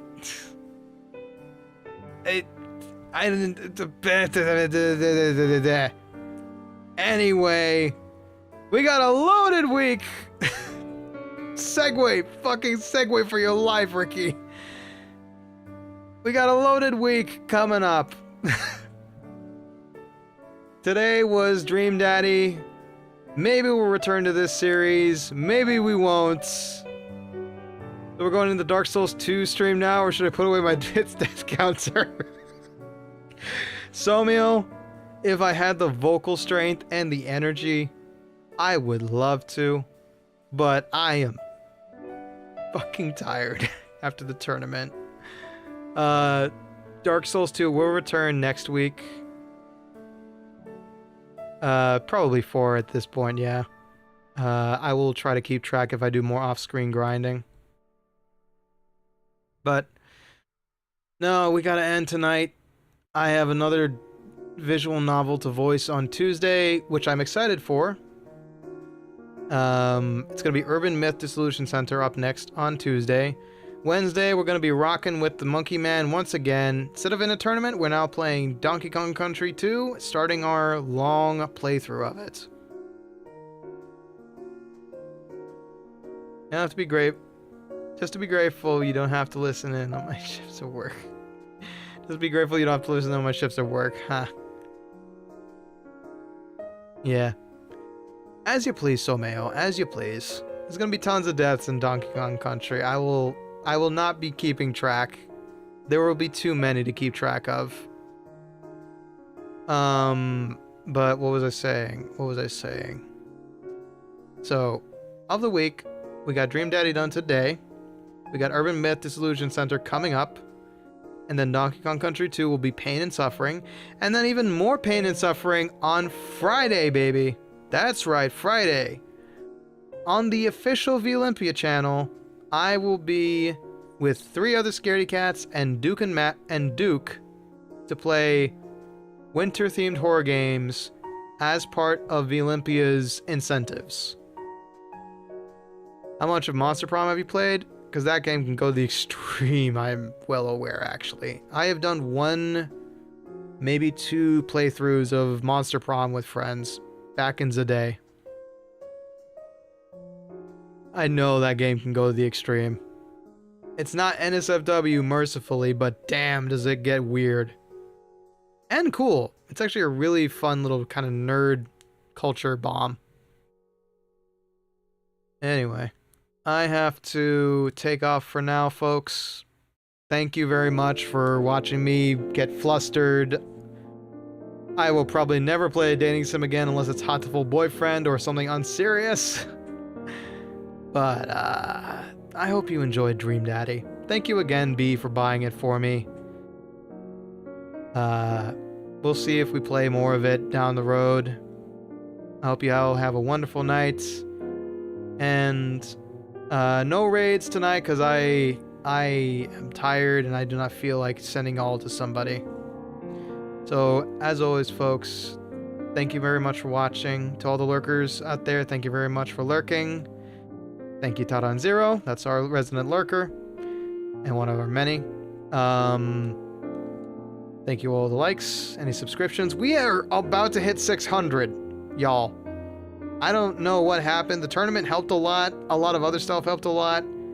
And we are 600 away on ours as well. We are pushing towards those goals. Damn. And of course, to those who watch the VOD, thank you very much for making it all the way here. Wow. Crazy journey on this one, huh? Called some friends, like I said. Oh, thank you, Someo. So, as always, folks, memento vivere, memento mori, and enjoy writing your life story.